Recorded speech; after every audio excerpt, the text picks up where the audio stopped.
রাত্রি তখন গভীর, আর এই গভীর অন্ধকারে ডুবে থাকা রাতটাই যেন কিছু কিছু মানুষের সব থেকে বড় অস্ত্র। আকাশে কালো মেঘ জমেছে, হয়তো ঝড় উঠবে। একরাশ কালো মেঘ এসে গোলাকার চাঁদটাকে ঢেকে রাখায় অন্ধকারের রাজত্বটা যেন বেড়েই চলেছে। দূরে কয়েকটা টর্চ লাইটের আবছা আলো দেখা যাচ্ছে, সাথে ফিসফাস করে কথা বলার আওয়াজ। গামছা দিয়ে মুখ আর মাথা বেশ ভালো মতো পেঁচিয়ে রাখে, চোখ দুটো ছাড়া সবকিছুই অস্পষ্ট। মাটিতে বেশ বড়সড় গর্ত করা হয়েছে, আর সেখান থেকে উঠানো হচ্ছে বেশ দামি ব্র্যান্ডের অস্ত্র, সাথে আরো ক্ষতিকর জিনিসপত্র। চেয়ারম্যান সবাইকে বেশ তাড়া দিচ্ছে রাতের মধ্যে কাজটা শেষ করার জন্য। একপাশে দাঁড়িয়ে সবাইকে নির্দেশনা দিচ্ছে কিভাবে কি করতে হবে। তখনই পেছন থেকে কেউ চেয়ারম্যানের উদ্দেশ্যে বলল, কি চেয়ারম্যান সাহেব, আপনার কাজ হলো চাউল চুরি করা, টিপসই নিয়ে মানুষের জমি দখল করা। তা না করে আপনি এইসব বড় বড় কাজ করছেন কেন? অকালে মারা পড়বেন তো। কথাগুলো শুনে চেয়ারম্যান চমকে পিছনে তাকালো। ততক্ষণে সবার কাজ থেমে গেছে। অন্ধকার বিধায় পিছনে কি আছে সেটাও বোঝা যাচ্ছে না। এই জন্য হাতের টর্চটার আলো পিছনে মারতে ইমরান মুখের উপর হাত নিয়ে চোখ বন্ধ করে ফেলল। আরে করছেনটা কি? এভাবে কেউ আলো ধরে নাকি? কিছুই তো দেখতে পাচ্ছি না। তুমি কে? আর এখানে কি করছো? আমি কে, এখানে কি করছি সবটা বলবো। তার আগে মুখের সামনে থেকে আলোটা সরান। আর আমার এখনো বিয়ে হয়নি, এভাবে আলো মেরে চোখ নষ্ট করার মতলব করেছেন নাকি? ইমরানের কথা শুনে চেয়ারম্যান আলোটা সরিয়ে নিল। ভয়ে মুখের বেশ কিছু অংশ ঘেমে গেছে। গামছাটা মুখের আরো খানিকটা আটোসাটো করে নিয়ে পিছনে কাজ করতে থাকা লোকদের উদ্দেশ্যে বলল, এই, এটাকে ধর আর এখানে পুঁতে ফেল।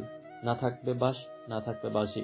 চেয়ারম্যানের কথা শুনতে ইমরান বেশ ঘাবড়ে গেল। সমুদ্রকে বলেছিল আড়াল থেকে ওদের কাজকর্মের উপর নজর রাখতে যতক্ষণ না পুলিশ আসছে, কিন্তু ভুলক্রমে সামনে আসে এখন বিপদে পড়তে হলো। লোকগুলো মাটির নিচ থেকে উঠানো একটা কাঠের বাক্স খুলল। সেখানে কাগজে মোড়ানো কিছু রয়েছে। সেখান থেকে একটা তুলে নিয়ে কাগজ খুলতে বেরিয়ে আসলো তরবারির মতো ধারালো অস্ত্র, যেটা রাতের আধারেও সামান্য আলো পড়ায় চকচক করছে। দুজন হাতে তরবারিটা নিয়ে ইমরানের দিকে ধেয়ে গেল। এমন পরিস্থিতিতে ভয়ে হিতাহিত জ্ঞান শূন্য হয়ে ওখানে দাঁড়িয়ে আছে ইমরান। এমন অবস্থায় নিজের প্রাণ বাঁচাতে দৌড়াতে হবে এটাও যেন ভুলে বসে আছে, কিন্তু যতক্ষণে কথাটা মনে আসলো ততক্ষণে দেরি হয়ে গেছে। লোকগুলো অনেকটাই কাছে চলে এসেছে, তবুও প্রাণ রক্ষার্থে যেই না পিছনে ঘুরে দৌড়াতে যাবে, মাটিতে থাকা শুকনো ডালে বেঁধে হুমড়ি খেয়ে নিচে পড়ে গেল। ভয়ে কপালে বিন্দু বিন্দু ঘাম জমেছে, গলাটাও শুকিয়ে কাঠ হয়ে গেছে। শুধু বারবার একই কথা মনে আসছে। কেন স্যার? এর কথা মতো লুকিয়ে না থেকে সামনে আসলাম। আমি তো জানি এরা ভয়ঙ্কর, তবুও কেন? ইমরানের ভাবনার মাঝে প্রথম লোকটা এগিয়ে এসে পেট বরাবর তরবারিটা মারতে ইমরান হাত দিয়ে সেটা ধরে ফেলল। ধারালো অস্ত্র ধরায় হাত কেটে টপটপ করে তাজা রক্ত পেটের উপর পড়ছে, কিন্তু আর কতক্ষণ। নিজের সবটা দিয়েও শেষে হাল ছেড়ে দিল। হাতটা একটু ঢিলা হতে লোকটা নিজের শক্তি প্রয়োগ করে তরবারিটা পেটে ঢুকাতে চাইল, কিন্তু তারপরেও ব্যর্থ হলো। কেউ যেন আবারও শক্ত করে ধরে ফেলেছে। ইমরান মাথা উঁচু করে তাকাতেই দেখলো সমুদ্র নিজের হাত দিয়ে অস্ত্রটা ধরে রেখেছে। ধারালো বিধায় সমুদ্রের হাতও কেটে রক্ত গড়িয়ে পড়ছে। সমুদ্র ইমরানকে চোখের ইশারা করতে ইমরান পা দিয়ে আঘাত করতে আসা লোকটার বুক বরাবর লাথি মারল। লোকটা অস্ত্র রেখে কিছুটা দূরে গিয়ে ছিটকে পড়ল। দ্বিতীয় লোকটা আসতেই সমুদ্র ওটাকেও লাথি মারতেই দূরে গিয়ে পড়ল। বাম হাতে ইমরানকে নিচ থেকে তুলতে ইমরান মাথা নিচু করে বলল, সরি স্যার। কিন্তু সমুদ্র কোনো কথা বলল না। ততক্ষণে ওদের সামনে আরো কিছু লোক চলে এসেছে। চেয়ারম্যানও তাদের পিছনে দাঁড়িয়ে আছে। সমুদ্রকে এই সময় এখানে দেখে ভয় পেল, সেটা প্রকাশ করলো না। উল্টো লোকগুলোকে বলল, ওদের দুইজনকে শেষ করে দাও। সমুদ্র বুঝলো এতগুলোর সাথে ওরা দুজনে মোকাবেলা করতে পারবে না, কিছু একটা করতে হবে। লোকগুলোর সামনে আসতেই সমুদ্র পাশ কেটে চেয়ারম্যানের কাছে চলে গেল। নিচে থেকে একটা অস্ত্র চুলে চেয়ারম্যানের মাথা বরাবর ধরে সবাইকে বলল, একদম সামনে কেউ আগাবে না, যে যার জায়গায় দাঁড়িয়ে থাক। সমুদ্রের কথা শুনে চেয়ারম্যান বাঁকা হেসে বলল, তুই কি ভেবেছিস আমাকে এভাবে ধরিয়ে দিবি? তাতে কি আর এমন হবে? পুলিশ আসবে, আমায় ধরে নিয়ে যাবে, কিন্তু আমি ঠিক বেরিয়ে আসব। আমার ক্ষমতা সম্পর্কে তোর কোনো ধারণা নাই। আমার হাত অনেক লম্বা, তাই বলছি আমায় ছেড়ে দিয়ে নিজের কাজ কর। কথাগুলো শুনে সমুদ্র হাসলো। অতঃপর চেয়ারম্যানের কানে ফিসফিস করে বলল, এবার তো তুই শেষ চেয়ারম্যান। এতদিন যার ইশারায় চেয়েছিস, যার নির্দেশ মতো কাজ করেছিস, সে আদৌ তোকে বাঁচাতে আসে কিনা। আর হ্যাঁ, তোর হাত লম্বা হলেও আইনের হাত তার থেকেও বেশি লম্বা। চেয়ারম্যান সমুদ্রের কথা শুনে ওর দিকে তাকাতেই সমুদ্র বাঁকা হেসে বলল, এখনো বুঝিসনি কার কথা বলছি? তোর একমাত্র আদরের বউ মালিকা মির্জা। কিছুক্ষণের মধ্যে ওখানে পুলিশ চলে আসলো আর সব অস্ত্রসহ চেয়ারম্যান আর বাকি লোকদের ধরে নিয়ে গাড়িতে তুলল। Sorry sir. ইমরান অপরাধীর ন্যায় আবার কথাটা বলল, তবে সমুদ্র কিছু বলল না। গাড়িতে বসে হাতের কাটা জায়গা পরিষ্কার করতে ব্যস্ত। ইমরানের হাতে আগেই ব্যান্ডেজ করে দিয়েছে। ইমরান আবারও একই কথা বলতে সমুদ্র বলল, কি সেই কখন থেকে কানের কাছে এক কথা বলে যাচ্ছ? তোমাকে এতবার করে নিষেধ করার পরেও ওখানে গেলে কেন? একটা কথা মনে রাখবে, আমরা কাউকে আঘাত করতে গেলেও 10 বার ভাবি, কিন্তু ওরা তা ভাবে না। ওরা অনায়াসে যে কাউকে শেষ করে দিতে পারে। তোমাকে বলেছিলাম পুলিশ আসা অবধি ওদের উপর নজর রাখো, কিন্তু তুমি কি করলে? সরি স্যার, আমরা ভুল হয়ে গেছে। আসলে তখন কি যে হয়ে গেল, কেন যে কাজটা করলাম নিজেও জানি না। কিন্তু স্যার এখন কি হবে? ইমরানের কথা শুনে সমুদ্র বাঁকা হাসে কাটা জায়গায় মলম দিতে দিতে বলল, এবার যা করার ওরাই করবে। সাথে উস্কে দেওয়ার জন্য মিডিয়ার লোক তো আছেই। তাহলে এখন আমরা কি করব স্যার? কি আর করব, চলো তাহলে ওই রাতে বাড়ি না গিয়ে বনে জঙ্গলে তোমার জন্য মেয়ে খুঁজে বেরাই। গাড়ি স্টার্ট করো। সমুদ্রের ধমকে কথাটা বলতে ইমরান তড়িঘড়ি করে গাড়ি স্টার্ট দিয়ে চালানো শুরু করলো। হিজলতলির রানিং চেয়ারম্যান অবৈধ অস্ত্র সমেত গতরাতে পুলিশের কাছে ধরা পড়েছে। জানা গেছে সেখানে প্রায় কোটি টাকার অবৈধ অস্ত্রসহ আরও নেশা জাতীয় দ্রব্য ছিল। বিদেশ থেকে কয়েকদিন আগে বাংলাদেশে এসেছে জিনিসগুলো। কিন্তু এর পেছনে কে আছে? শুধুই কি চেয়ারম্যান, নাকি আরও বড় কোনো চক্রের হাত? জানতে হলে আমাদের সাথেই থাকুন। ফিরে আসছি ছোট্ট একটা বিরতির পর। খবরটা দেখার পর শশী হা করে টিভির দিকে তাকিয়ে আছে। পাশে সমুদ্র বাম হাতে প্লেট ধরে ব্যান্ডেজ করা হাতে শশীকে খাইয়ে দিচ্ছে। একবার টিভির দিকে তাকিয়ে আবারও চোখ ফিরিয়ে নিল। চামচের ভাত তুলে শশীর মুখের সামনে ধরে বলল, টিভি গেলে না খেয়ে হা করো। খবরটা দেখেছেন আপনি? কি সাংঘাতিক! আমরা তো কল্পনাও করতে পারিনি আমাদের গ্রামে এইসব হয়। কি খারাপ চেয়ারম্যান। শশীর কথা বলার মাঝে সমুদ্র মুখের মধ্যে ভাত দিয়ে দিল। মুখ ভর্তি ভাত নিয়েও শশী কথা বলছে, তবে কি বলছে সেটা অস্পষ্ট। কাল ভোরের দিকে বাড়ি ফিরেছে সমুদ্র। ঘরে এসে ঘুমন্ত শশীর কপালে চুমু দিয়ে ফ্রেশ হতে চলে গিয়েছে। ফ্রেশ হয়ে এসে শশীর পাশে শুয়ে পড়ল। প্রায় 6 মাস চলছে, শশীর পেটটাও বেশ উঁচু হয়েছে। হাঁটাচলা করতেও অসুবিধা হয়। সমুদ্র সেবার শশীর প্রেগনেন্ট হওয়ার কথা জানার পর সপ্তাহখানিক থেকে চলে গিয়েছিল। এই কয়দিন শশী হিজলতলিতেই ছিল, কারণ এখানে দেখাশোনা করার তেমন কেউ নেই। শাহানারা নিজেই অসুস্থ, এই জন্যে শশী হিজলতলিতেই ছিল। কয়েকদিন আগেই সমুদ্র এসেছে, আসার পরে শশীকে এখানে এনেছে। এবার বেশ কয়েকদিনের ছুটি নিয়ে এসেছে। ঘুম ভেঙে সমুদ্রের হাতে ব্যান্ডেজ দেখে বড়সড় একটা কাণ্ড ঘটে গিয়েছে। বিকেলে ভালো মানুষ বেরিয়ে যদি এভাবে কাটা হাত নিয়ে বাড়ি ফিরে, চিন্তা তো হবেই। তবুও কোনো মতে শাহানারা শশীকে বুঝ দিয়েছে। বিরতি শেষ হতে আবারও খবর পড়তে শুরু করলো। তবে এবারের খবরটা শুনে শশীর চোখ বড় বড় হয়ে গেছে আর সমুদ্রের মুখে বাঁকা হাসি। ফিরে এলাম বিরতির পর। তদন্তে উঠে এসেছে চাঞ্চল্যকর তথ্য। চেয়ারম্যানকে জিজ্ঞাসাবাদ করার পর উনি বলেছেন ওনার সাথে নাকি আরও অনেকেই জড়িত। ওনার ভাষ্যমতে এই অর্থনৈতিক কাজের সাথে মন্ত্রী সাহেবের বোন মালবিকা মির্জাও জড়িত। কিন্তু কথা হলো, এটা কতটুকু সত্য? নাকি উনি নিজে বাঁচতে মির্জা বাড়িতে এসব জড়াচ্ছে? নাকি সত্যি মন্ত্রী আশফাক মির্জাও এতে হাত রয়েছে? কোনটা সত্যি কোনটা মিথ্যা সব কিছু যেন গোলক ধাঁধার মতো। সত্যি কি ওনারা এসবের সাথে জড়িত, নাকি এর পেছনেও আছে বড় কোনো ষড়যন্ত্র? নাকি আরো বড় কারো হাত আছে, কোনো জঙ্গি? এসব প্রশ্নের কোনোটার উত্তরই আমাদের জানা নেই।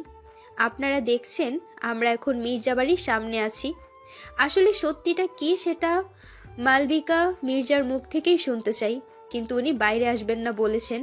মিডিয়ার সামনে মুখ খুলবেন না। কেন উনি এভাবে মুখ লুকিয়ে বসে আছে? তাহলে চেয়ারম্যান যেটা বলেছে সেটাই সত্যি? খবরটা শুনে শশী হা করে সমুদ্রের দিকে তাকালো। কিছু বলতে যাবে অমনি সমুদ্র মুখের মধ্যে ভাত দিয়ে বলল, কোনো কথা নয়, আগে খাওয়া শেষ করো, নয়তো মার দেব। সমুদ্রের কথা শুনে শশী মুখ বাঁকিয়ে নিল। ভাত চিবুতে চিবুতে কিছু একটা ভাবতে লাগলো। মনে মনে কিছু ভাবতেই টি টেবিলের উপর থেকে পানির গ্লাসটা নিয়ে মুখের ভাতগুলো গিলে নিয়ে সমুদ্রের দিকে বড় বড় চোখ করে বলল, এই আপনি আবার কিছু করেননি তো? আমার না কেমন সন্দেহ হচ্ছে। আপনার এভাবে হঠাৎ বেরিয়ে যাওয়া, সারা রাত বাড়ির বাইরে থাকা, আবার ভোর রাতে কাটা হাত নিয়ে বাড়ি ফেরা, সত্যি করে বলেন তো কি করেছেন আপনি? শশীর কথা শুনে সমুদ্র ভাতের প্লেটটা নিচে রেখে বাম হাতে শশীর মাথায় একটা চাটি মেরে বলল, তুমিই প্রথম বউ যে কিনা চোরাকারবারি লোকের জন্য নিজের স্বামীকে সন্দেহ করছো। আরে আমার কি কোনো কাজ নেই আমি এসব করতে যাব? আর তাছাড়া এগুলো পুলিশের কাজ। ওনারা হয়তো রাতের বেলায় দেখেছে তাই ধরেছে। আমি ছুটিতে আসছি বর্তমানে, খামাখা এসব করতে যাব কেন? তবুও আমার কেমন জানি সন্দেহ হচ্ছে। তাই তাহলে যাও আমার বিরুদ্ধে গিয়ে তদন্তে নেমে পড়ো। হ্যাঁ করো। সমুদ্র ধমক দিয়ে কথাটা বলতেই শশী গোমরা মুখে হাঁ করে ভাত নিয়ে চিবুতে লাগলো। কেবল তো শুরু, এভাবেই আস্তে আস্তে তোমাকে শেষ করে দেব। মালিকা মির্জা, যতটা অপমান কষ্ট দিয়ে আমার বাবার চাচ্চুকে মেরেছ তার থেকে বেশি যন্ত্রণা দিই। এসব কি মালবিকা? তোর নামে মিডিয়া এসব কি বলছে? তোর জন্য পার্টির কাছে আমায় জবাবদিহি করতে হচ্ছে। এতদিন তুই যা ইচ্ছে করেছিস আমি চুপ করে থেকেছি, কিছু বলিনি। কিন্তু এখন মিডিয়া যেভাবে কাদা ছুড়ছে, এখন তো তোর জন্য আমার নাম খারাপ হচ্ছে। একটা কথা শুনে রাখ, পার্টির কাছে যদি আবার নাম কোনোভাবে একটুও খারাপ হয় তাহলে আমি কাউকে ছাড়বো না। চেয়ারে বসে হাতে পেপার ওয়েট নিয়ে ঘোরাচ্ছিল মালবিকা। ও খুব বুঝতে পারছে এর পিছনে কোনো না কোনোভাবে সমুদ্রের হাত আছে, কেননা কালকে রাতে ওর ফোনে অচেনা নাম্বার থেকে মেসেজ এসেছিল। তাতে লেখা ছিল, ইউ আর ফিনিশড মালিকা মির্জা। তখন অতটা গুরুত্ব না দিলেও এখন বুঝতে পারছে আসলে কি বোকামিটাই না করেছে। ধপ করে চেয়ার থেকে দাঁড়িয়ে গেল। তুমি চিন্তা করো না ভাইজান, আমার জন্য তোমার কোনো ক্ষতি হবে না।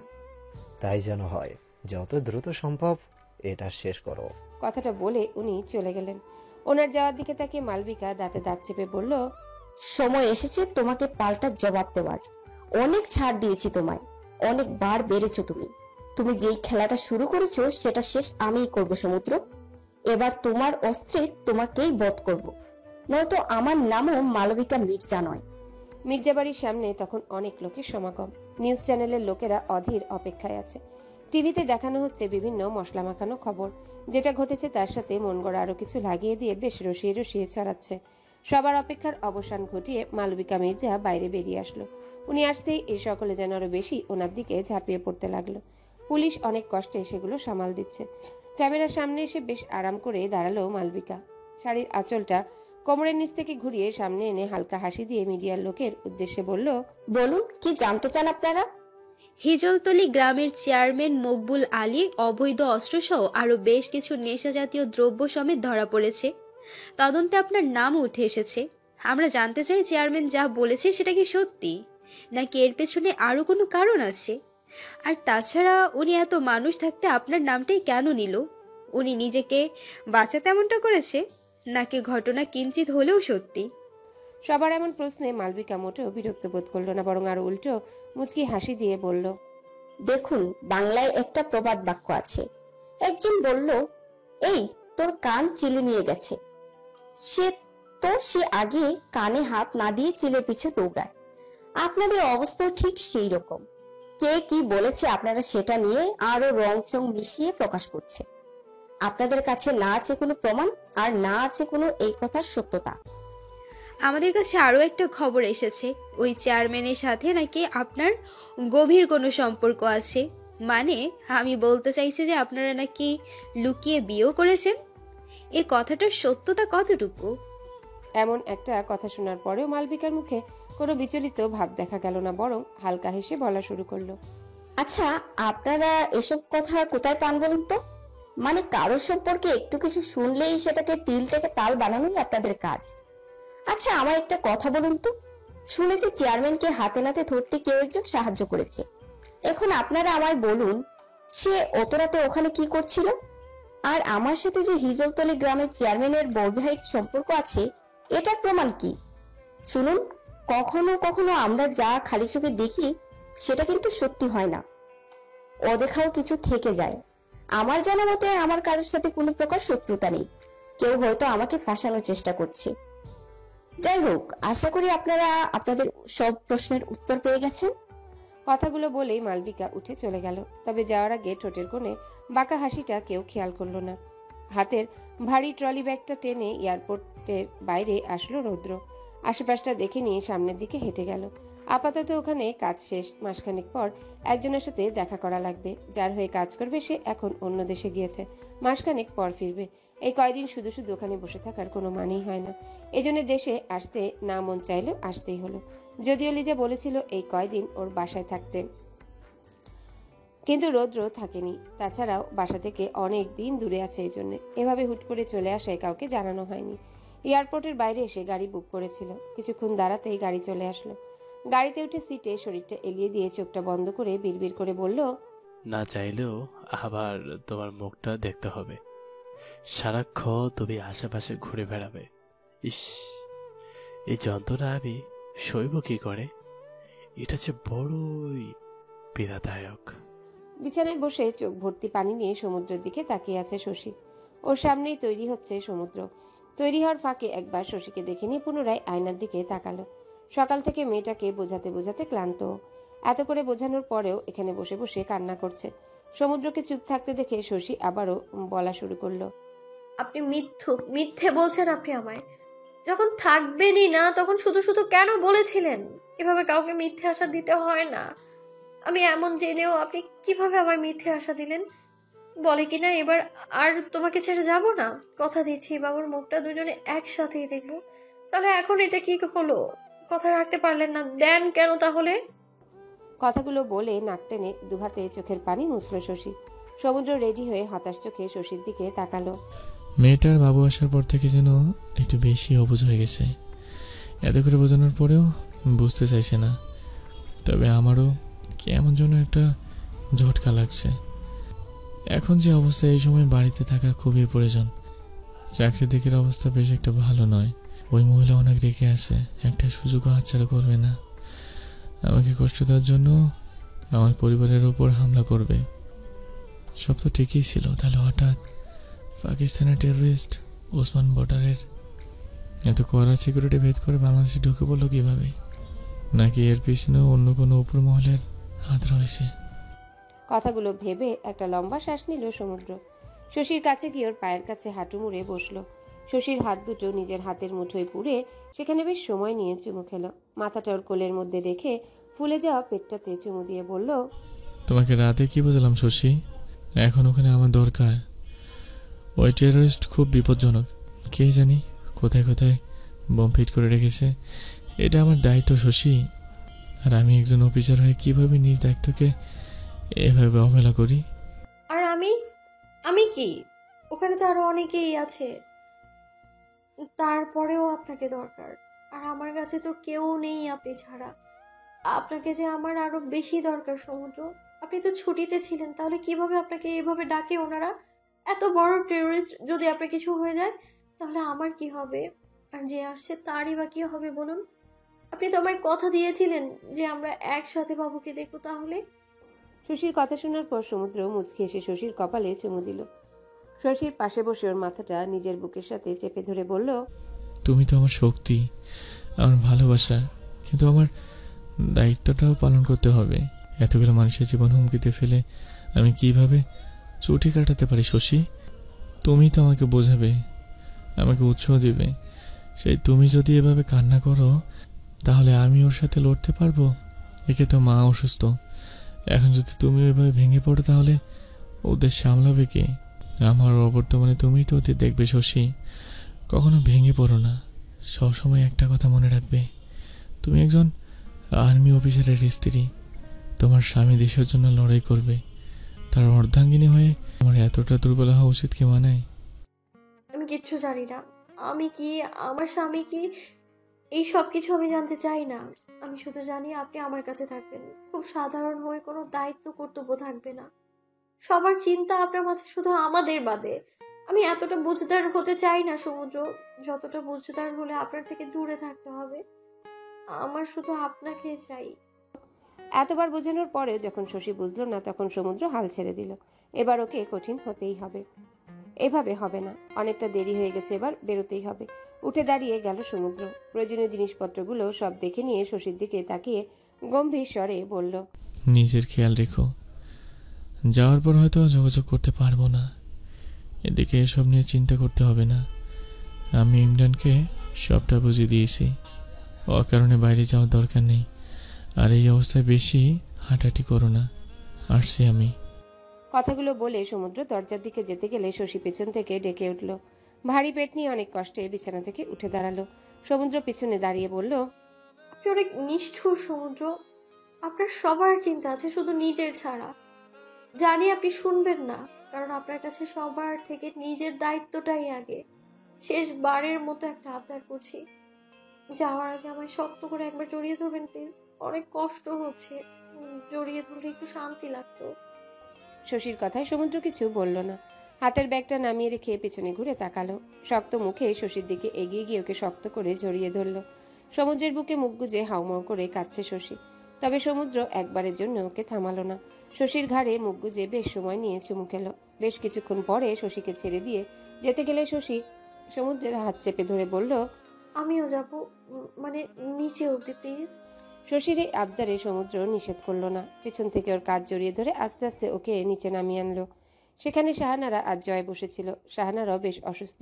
তিনি চেয়েও ছেলেকে বাধা দিতে পারছেন না। তিনি চান না শশীর জীবনটা ওনার মতো একাকী কাটুক। এমনই এক মিশনে গিয়েছিল ইকবাল। তারপরে কত অপেক্ষা, কিন্তু তিনি ফিরে আসেননি। এসেছিল তার নিথর হয়ে যাওয়া প্রাণহীন দেহটা। তখনও শশীর মতো সেও সন্তান সম্ভবা ছিল। এ যেন চোখের সামনে নিজের অতীতটাই দেখছে শাহানারা। পুনরায় সে একই ঘটনার পুনরাবৃত্তি। শাহানারা চোখের পানি ফেলে অসুস্থ গলায় বলে উঠল, এই মিশনটাতে তোর না গেলে হয় না? শশীকে নিজের মায়ের পাশে বসালো সমুদ্র। মায়ের মুখ থেকে এমন কথা শোনার পর সমুদ্র নিজের মায়ের হাতটা ধরে গম্ভীর স্বরে বলল, একজন দায়িত্ববান অফিসারের স্ত্রী হয়ে এমন কথা কিভাবে বলতে পারো মা? তুমি জানো আমি কোথায় যাচ্ছি, তারপরে এ কথা কিভাবে বলছো? শশী না হয় অবুঝ, কিন্তু তুমি তো অবুঝ নও মা। তাহলে কেন এমন বুঝে না বোঝার ভান করছো? কি বলতো বাবা, ঘর পুরা গরু তো, সিঁদুরে মেঘ দেখলেও ভয় পাই। জীবনে এক ভয়াবহ অধ্যায় পার করেছি তো, তাই অল্পতেই ভয় পেয়ে যাই। জীবনে অনেক কিছু হারিয়েছি, আর হারাতে চাই না। বিশ্বাস করো মা, আমি ফিরে আসবো। সমুদ্রের কথাটা শুনতেই শাহানা ছেলেকে জড়িয়ে ধরে কান্না করে দিল। সমুদ্র মাকে সান্ত্বনা দিয়ে শশীর দিকে তাকিয়ে দেখে মেয়েটা কান্না করতে করতে চোখ মুখ ফুলিয়ে ফেলেছে। করুণ চোখ ওর দিকেই তাকিয়ে আছে। সমুদ্র দুর্বল হলো না। মাকে ছাড়িয়ে সবার থেকে বিদায় নিয়ে মেন দরজা খুলতেই দেখলো ওপাশে রৌদ্র দাঁড়িয়ে আছে। রৌদ্র কেবলই কলিং বেল চাপ দিবে, তখন এভাবে আচমকা দরজা খুলে যাওয়ায় বেশ অবাক হলো। সমুদ্রকে এভাবে ইউনিফর্মে দেখে অবাক হয়ে বলল, ভাইয়া। ড্রয়িং রুমে বেশ গুমট ভাব। সমুদ্র এই পরিস্থিতিতে রৌদ্রকে এখানে মোটেও আশা করেনি। মালবিকা নিজের কাজ হাসিল করতে ওকে না ব্যবহার করে, তবে সমুদ্র জানে ওর ভাই এতটাও বোকা নয়, ঠিক সবটাই সামলে নেবে। আর ওর অবর্তমানে এখানে কারো প্রয়োজন ছিল। রৌদ্র আসায় ভালোই হয়েছে, এখন একটু নিশ্চিন্তে থাকা যাবে। রৌদ্রকে সবটা বলে ওর থেকে বিদায় নিয়ে দরজার দিকে পা বাড়াতেই পেছন থেকে শশী বলে উঠল, আপনি কিন্তু আমায় কথা দিয়েছেন আমরা একসাথে বাবুর মুখ দেখব। আশা করি আপনার দেয়া কথাটা রাখবেন, নয়তো কখনো আপনাকে ক্ষমা করবো না আমি সমুদ্র। শশীর কথাটা শোনার পরেও সমুদ্র পিছনে ফিরে তাকালো না। একটু থেমে পুনরায় বেরিয়ে গেল। বাইরে ইমরান গাড়ি নিয়ে দাঁড়িয়েছিল। সমুদ্র গাড়িতে বসে ইমরানকে বলল, চলো। সমুদ্রের আদেশ পেতে ইমরান গাড়ি স্টার্ট দিল। রৌদ্র করুণ চোখে শশীর দিকে তাকিয়ে আছে। মেয়েটা কান্না করতে করতে কেমন নেতিয়ে পড়েছে। শাহানারা নিজের ঘরে চলে গিয়েছে। রৌদ্র শশীর দিকে এগিয়ে গিয়ে আস্তে করে বলল, চলো তোমাকে ঘরে দিয়ে আসি। এইভাবে কান্না করো না, শরীর খারাপ করবে। শশী কিছু বলল না। করুণ চোখে রৌদ্রের দিকে তাকালো। রৌদ্র শশীর মাথায় হাত বুলিয়ে দীর্ঘশ্বাস ফেলে ওর হাতটা ধরে আস্তে আস্তে সিঁড়ি বেয়ে ওপরে উঠে ওকে ওর রুমে দিয়ে আসলো। বিছানায় বসিয়ে বলল, একটু কমানোর চেষ্টা করো, তাহলেই ভালো লাগবে। কথাটা বলে রৌদ্র রুম থেকে বেরিয়ে আসতে গেলে শশী পেছন থেকে বলল, উনি ফিরে আসবে তাই না ভাইয়া? উনি তো এক কথার মানুষ, নিশ্চয়ই আমাকে দেয়া কথাটা রাখবে। শশীর এমন কথা শুনে রৌদ্র কিছু বলতে পারল না। কোথাও ও বুকের বাম পাশটায় বেশ ব্যথা করছে। ব্যথাটা বেশ পুরনো, নতুন করে ব্যথাটা জেগে উঠেছে। কোনো কথা না বলে রুম থেকে বেরিয়ে গেল রৌদ্র। সমুদ্রের যাওয়ার 2 দিন পেরিয়ে গেছে। এই 2 দিনে একটাবারও কোনো রকম যোগাযোগ হয়নি। মূলত ওখানে যাওয়ার পর থেকেই সব যোগাযোগ যেন বিচ্ছিন্ন হয়ে গেছে। সকাল থেকে বেশ কয়েকবার বমি হয়েছে। এই অবস্থা এখন বমি খাবারে অনিয়ম করলে মা এবং বাচ্চা দুজনেরই ক্ষতি। জানালার পাশে বসে বাইরের দিকে তাকিয়ে আছে শশী।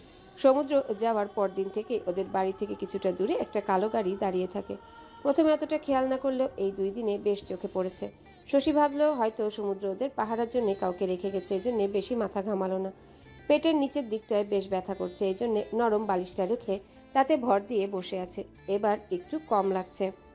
হাতের ফোনটায় চোখ বুলিয়ে পুনরায় সমুদ্রের নাম্বারে কল দিল। প্রতিবারের মতো এবারেও বন্ধ আসছে। চিৎকার করে কান্না করতে ইচ্ছা করছে, কিন্তু ও যদি ভেঙে পড়ে তাহলে বাচ্চাটারও ক্ষতি, সাথে শাহানাকেও সামলানো যাবে না। চিন্তায় চিন্তায় অসুস্থ শরীরটা যেন বিছানার সাথে মিলিয়ে গিয়েছে। শশীর ভাবনার মাঝে দরজায় কড়া নাড়ার আওয়াজ হলো। শশী ঘাড় ঘুরিয়ে দরজার ওপাশে থাকা লোকটাকে ভিতরে আসতে বলতে রৌদ্র হাতে খাবারের প্লেট নিয়ে ভিতরে আসলো। রৌদ্রের হাতে খাবারের প্লেট দেখতে শশী নাক সিটকে বলল, রৌদ্র ভাইয়া প্লিজ এটা নিয়ে চলে যান, আমি খাবো না। এসবের গন্ধ নাকে লাগলেই কেমন বমি পাচ্ছে। শশীর কথায় রৌদ্র গেল না, বরং মুচকি এসে প্লেটটা টেবিলে রেখে শশীর থেকে বেশ দূরত্ব নিয়ে বসে বলল, না না, এমন করলে তো চলবে না। দেখো, তুমি এটা ভেবো না যে আমি তোমাকে খাইয়ে দিতে এসেছি। আমি তো তোমাকে ওই যে কি বলে যেন, হ্যাঁ হ্যাঁ, বংশের বাতি। আমি তো আমাদের বংশের বাতির জন্য খাওয়াটা এনেছি। এখন তুমি যদি না খাও তাহলে খাওয়া হবে না। আর আমি থাকতে এমনটা কখনো হতে দেব না। কথাটা বলেই রৌদ্র হাসি মুখে শশীর দিকে তাকালো। শশী করুণ চোখে রৌদ্রের দিকে তাকিয়ে আছে, যেন এমন তাকানোয় রৌদ্রের একটু মায়া হয় আর ওকেও খাবারটা খেতে না হয়। শশীর এভাবে তাকানো দেখে রৌদ্র শশীকে বোঝানোর স্বরে বলল, দেখো শশী, তুমি তো সবটা বুঝতেছ, তারপর এমন করলে চলবে? এখানে তুমি খাচ্ছ না, ওদিকে মাও খাচ্ছে না। আমি একা কয় দিকটা সামলাবো বলো? আবার তোমাদের এমন বিষণ্ণ দেখে জয়টাও মরমরা হয়ে বসে আছে, লুকিয়ে লুকিয়ে কান্না করছে। হয়েছে তো এবার, ভাইয়ার মতো কাউকে কিছু বলবে না, একা একা কষ্ট পাবে। রৌদ্রের থেকে জয়ের কথাটা শুনতেই শশীর মনটা খারাপ হয়ে গেল। এই কয়দিনে জয়ের কথাটা বেমালুম ভুলেই গিয়েছিল। সমুদ্রকে যে দায়িত্ব দিয়ে গেছে সেটার কিছুই পালন করতে পারছে না। না জানি ছোট ছেলেটা কোথায় গিয়ে বসে আছে। মাও অসুস্থ, ওকে তো আমি ছাড়া দেখারও কেউ নেই। আর সেই আমি কিনা। এসব ভেবে শশী তড়িঘড়ি করে বিছানা থেকে নামতে গেলে রৌদ্র থামিয়ে দিয়ে বলল, এ কি, এইভাবে কোথায় যাচ্ছ? জয়ের কাছে। ও খেয়েছে কিনা তাও তো জানি না, বড় ভুল হয়ে গেল। আপনি প্লিজ সরে যান ভাইয়া, আমি গিয়ে দেখি ও কোথায় আছে। কোথাও যেতে হবে না তোমার, আগে খাওয়াটা শেষ করো, আর আমি জয়কে খাইয়ে দিচ্ছি। ওর ঘরে ঘুমিয়ে আছে। তুমি এখন কথা না বললে খেয়ে নাও তো। শশী আর কথা বাড়ালো না, চুপচাপ হাতটা ধুয়ে টেবিলের উপর থেকে প্লেটটা নিয়ে খাওয়া শুরু করলো। রৌদ্র অপলকভাবে শশীর দিকে তাকিয়ে আছে। পরক্ষণে কিছু একটা মনে আসতে মাথা ঝাঁকিয়ে অন্যদিকে তাকিয়ে নিজের মনে বিড়বিড় করে বলল, না না, এভাবে ওদিকে তাকানো অন্যায়। কোনো অনুভূতি নেই আমার মনে ওর জন্য। আমি শুধু পায়া দেওয়া দায়িত্ব পালন করছি, আর কিচ্ছু নয়। সরি। কথাগুলো বলতে ভিতর থেকে অন্য একটা সত্তা যেন বলে উঠল, সত্যি কি তাই? কোনো অনুভূতি নেই, এইটাও সম্ভব? পরপর 2 রাত না ঘুমানোর দরুন চোখ দুটো লাল হয়ে আছে। পেশিবহুল লম্বা চওড়া শরীরে জঙ্গলি চাপার পোশাকটা বেশ আটোসাটো হয়ে চেপে গায়ের সাথে মিশে আছে। ছোপ ছোপ কাদায় মুড়ানো পুরো শরীর। নিচু হয়ে নিঃশব্দে সামনের দিকে এগিয়ে যাচ্ছে সে। শুকনো পাতার উপর পা পড়তে মর্মর শব্দে নিস্তব্ধতা ভেঙে আওয়াজ করে উঠতে পেছন ঘুরে আঙ্গুলের সাহায্যে চুপ থাকতে বলল। রাত তখন কত সেটাও জানা নেই। ঘন জঙ্গলের গাছপাতার ফাঁক গলে চাঁদের আলো মাটিতে স্পর্শ করতে অক্ষম। দলনেতার পিছনে পিছনে সতর্ক চোখে সামনের দিকে এগিয়ে চলেছে সৈনিকেরা। চলতে চলতে হঠাৎ থেমে গিয়ে সমুদ্র পিছনে ফিরে চোখের ইশারায় মাটির দিকে তাকিয়ে যথেষ্ট নিচু স্বরে বলল, এটার থেকে সাবধান। কথাটা বলে মাটিতে পুঁতে রাখা জিনিসটা এড়িয়ে সামনের দিকে গেল। কারো জানা নেই আরও কোথায় কোথায় এগুলো রাখা আছে। সামনের অন্ধকার ভেদ করে আগুনের ফুলকি দেখা যাচ্ছে। সমুদ্র হাতের ইশারায় সবাইকে থামতে বলল। সবাই থেমে যেতেই পিছন থেকে কাপা স্বরে কেউ ডেকে উঠল, স্যার। সমুদ্র পিছনে ঘুরে তাকাতেই দেখলো তাদের মাঝে একজন সোজা হয়ে দাঁড়িয়ে আছে, কোনো নড়চড় নেই। সমুদ্র ভ্রুকুচকে নিচের দিকে তাকাতেই সতর্ক কণ্ঠে বলে উঠল, নড়ো না, একদম নিজের জায়গায় দাঁড়িয়ে থাকো। কথাটা বলতে দেরি, কিন্তু ছেলেটা সেটা শুনতে দেরি করলো না। ভয়ে সমুদ্রের কথা না শুনে পা উঠিয়ে পিছাতে গেলে বিকট শব্দে আগুন জ্বলে উঠল। ছেলেটার পাশে যারা ছিল তারাও ছিটকে কিছুটা দূরে পড়ে গেল। সমুদ্র সেদিকে একবার তাকিয়ে আবারও সামনের দিকে ফিরল। সামনের তাঁবু গেড়ে ওসমান তার ঘাঁটি বসিয়েছিল। সেখান থেকে বেশ শোরগোল আসছে। সমুদ্র পুনরায় পিছনে ফিরে বলে উঠল, ও শিট, সবাই চারদিকে ছড়িয়ে পড়ো, হাতে সময় খুবই কম। কথা অনুযায়ী সবাই যার যার মতো নিজের জায়গা প্রস্থান করলো, কিন্তু সেখানে পড়ে রইল দুটো পুড়ে যাওয়া সৈনিকের নিথর প্রাণহীন দেহ। ড্রয়িং রুমের সোফায় মনমরা হয়ে বসে আছে শশী। সারাদিন রুমের মধ্যে থাকতে থাকতে কেমন দম বন্ধ লাগছে। শাহানারা নিজের রুমে ঘুমিয়ে আছে। বাড়িতে আপাতত কেউ নেই। জয় রৌদ্রের সাথে বাইরে গিয়েছে। একা একা ভালো লাগছে না, তাই জন্য শশী ঘরে সদর দরজা খুলে বাইরে গেল। হাঁটাচলা করতে খুব বেশি কষ্ট হয়, তবে একটু একটু না হাঁটলে পা ফুলে যায়। যদিও সমুদ্র বাইরে যেতে নিষেধ করেছিল, কিন্তু অত বেশি দূর যাবে না। বাড়ির আঙিনা একটু হাঁটবে, গেটের বাইরে যাবে না। ঘর থেকে বেরিয়ে 3টে সিঁড়ি পার করে বাইরে আসলো শশী। সামনে তাকিয়ে দেখে গেটের সামনে দাঁড়িয়ে দারোয়ান ঝিমোচ্ছে। শশী আসার শব্দ পেয়ে সেদিকে তাকাতেই সে ঝিমুনি ভাবটা কেটে গিয়ে শটান করে দাঁড়িয়ে রইল। শশী সেদিক থেকে নিজের চোখ সরিয়ে বাড়ির পিছন দিকটায় গেল। প্রাচীরটা বেশ উঁচু করে দেওয়া, যার দরুন বাইরের কিছু দেখা যাচ্ছে না। বেশ কিছুক্ষণ হাঁটাহাঁটি করে শশী পুনরায় সামনের গেটের দিকটায় গেল। রেলিংয়ের ফাঁক দিয়ে রাস্তার দিকে তাকালো। হ্যাঁ, ওই তো সেই কালো গাড়িটা দেখা যাচ্ছে। সমুদ্র যাওয়ার পর থেকে গাড়িটা এখানে দাঁড়ানো। কিছু একটা মনে হতেই শশী গেটের কাছে চলে গেল। শশীকে দেখে দারোয়ান নম্রভাবে জিজ্ঞাসা করলো, ম্যাম কিছু লাগবে? না, কিছু না। কেন জানি নিজের সন্দেহের কথাটা দারোয়ানকে বলল না। খানিকক্ষণ সেদিকে চেয়ে থেকে যখন ফিরে আসতে যাবে তখনই চোখে একটা কিছু পড়ল। সেই কালো গাড়িটার ডিকি খুলে সেটার মধ্যে প্রবেশ করছে জয়। নিজেকে ডিকির মধ্যে সেট করা হতেই আস্তে আস্তে সেটা বন্ধ করে দিল। শশী বড় বড় চোখে তাকিয়ে আছে। আশেপাশে কোথাও রৌদ্র নেই, কিন্তু জয় তো রৌদ্রের সাথেই ছিল। তাহলে রৌদ্র কোথায় গেল? আর জয় বা কেন গাড়িতে উঠে গেল? অস্থির হয়ে শশী গেট দিয়ে বের হতে গেলে দারোয়ান আটকে দিল। ম্যাম আপনি কোথায় যাচ্ছেন? বড় স্যার কড়াভাবে নিষেধ করে দিয়েছেন আপনাকে যেন বাইরে যেতে না দিই। আরে তুমি দেখোনি জয়? ওই গাড়িতে জয় আছে, তুমি যাও আর ওকে বের করো ওখান থেকে। শশীর কথায় দারোয়ান আশেপাশে দেখলো। ততক্ষণে শশী বেশ কয়েকবার রৌদ্রকে ফোন দিয়েছে, কিন্তু ওপাশ থেকে কেউ ফোনটা রিসিভ করেনি। শশী উপায় না পেয়ে ইমরানকে কল দিল। আসছি বলেই কলটা কেটে দিল। শশী দারোয়ানকে পুনরায় তাড়া দিতেই দারোয়ান গাড়িটার দিকে গেল, কিন্তু ততক্ষণে গাড়ি চলতে শুরু করেছে। শশী দ্রুত পা চালিয়ে গেটের বাইরে এসে রাস্তায় দাঁড়ালো। এর মধ্যেই শশী ঘেমে একাকার। এইটুকু আসতেই হাঁপিয়ে গেছে। গাড়িটা এখন আর দেখা যাচ্ছে না, বেশ খানিকটা দূরে চলে গেছে। দারোয়ান হাঁপাতে হাঁপাতে শশীর সামনে এসে দাঁড়িয়ে বলল, ম্যাম একটুর জন্য গাড়িটা ধরতে পারিনি, আপনি প্লিজ বাসার মধ্যে যান। কিন্তু শশী কোনো কথা শুনল না। বারবার রৌদ্রের নাম্বারে ডায়াল করছে। এতক্ষণ ফোন গেলেও এখন বন্ধ আসছে। শশী অস্থির হয়ে এদিক ওদিক দেখছে। কিছুক্ষণ পর ওর সামনে ইমরান গাড়ি নিয়ে এসে থামালো। ইমরান গাড়ি থেকে নামতে গেলে শশী ওকে থামিয়ে দিয়ে বলল, আপনি নামবেন না ইমরান ভাইয়া?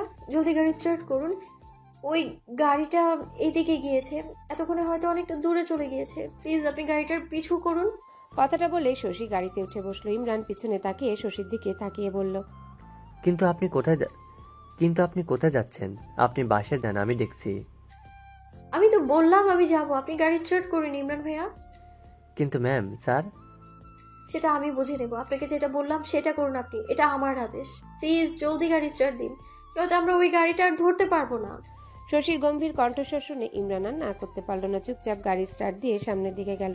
শশী বারবার রৌদ্রের নাম্বারে কল দিচ্ছে, কিন্তু বরাবরই বন্ধ আসছে। শশীর মাথায় একটা কথায় বারবার ঘুরপাক খাচ্ছে। গাড়িটা কার? গাড়িতে কে ছিল যার জন্য জয় এইভাবে নিজে থেকে গাড়িতে উঠে বসলো? যদি চেনা কেউই থাকবে তাহলে ও ডিকিতে লুকালো কেন? আর রৌদ্র ভাইয়াই বা কোথায়? ওনার ফোন বন্ধ কেন?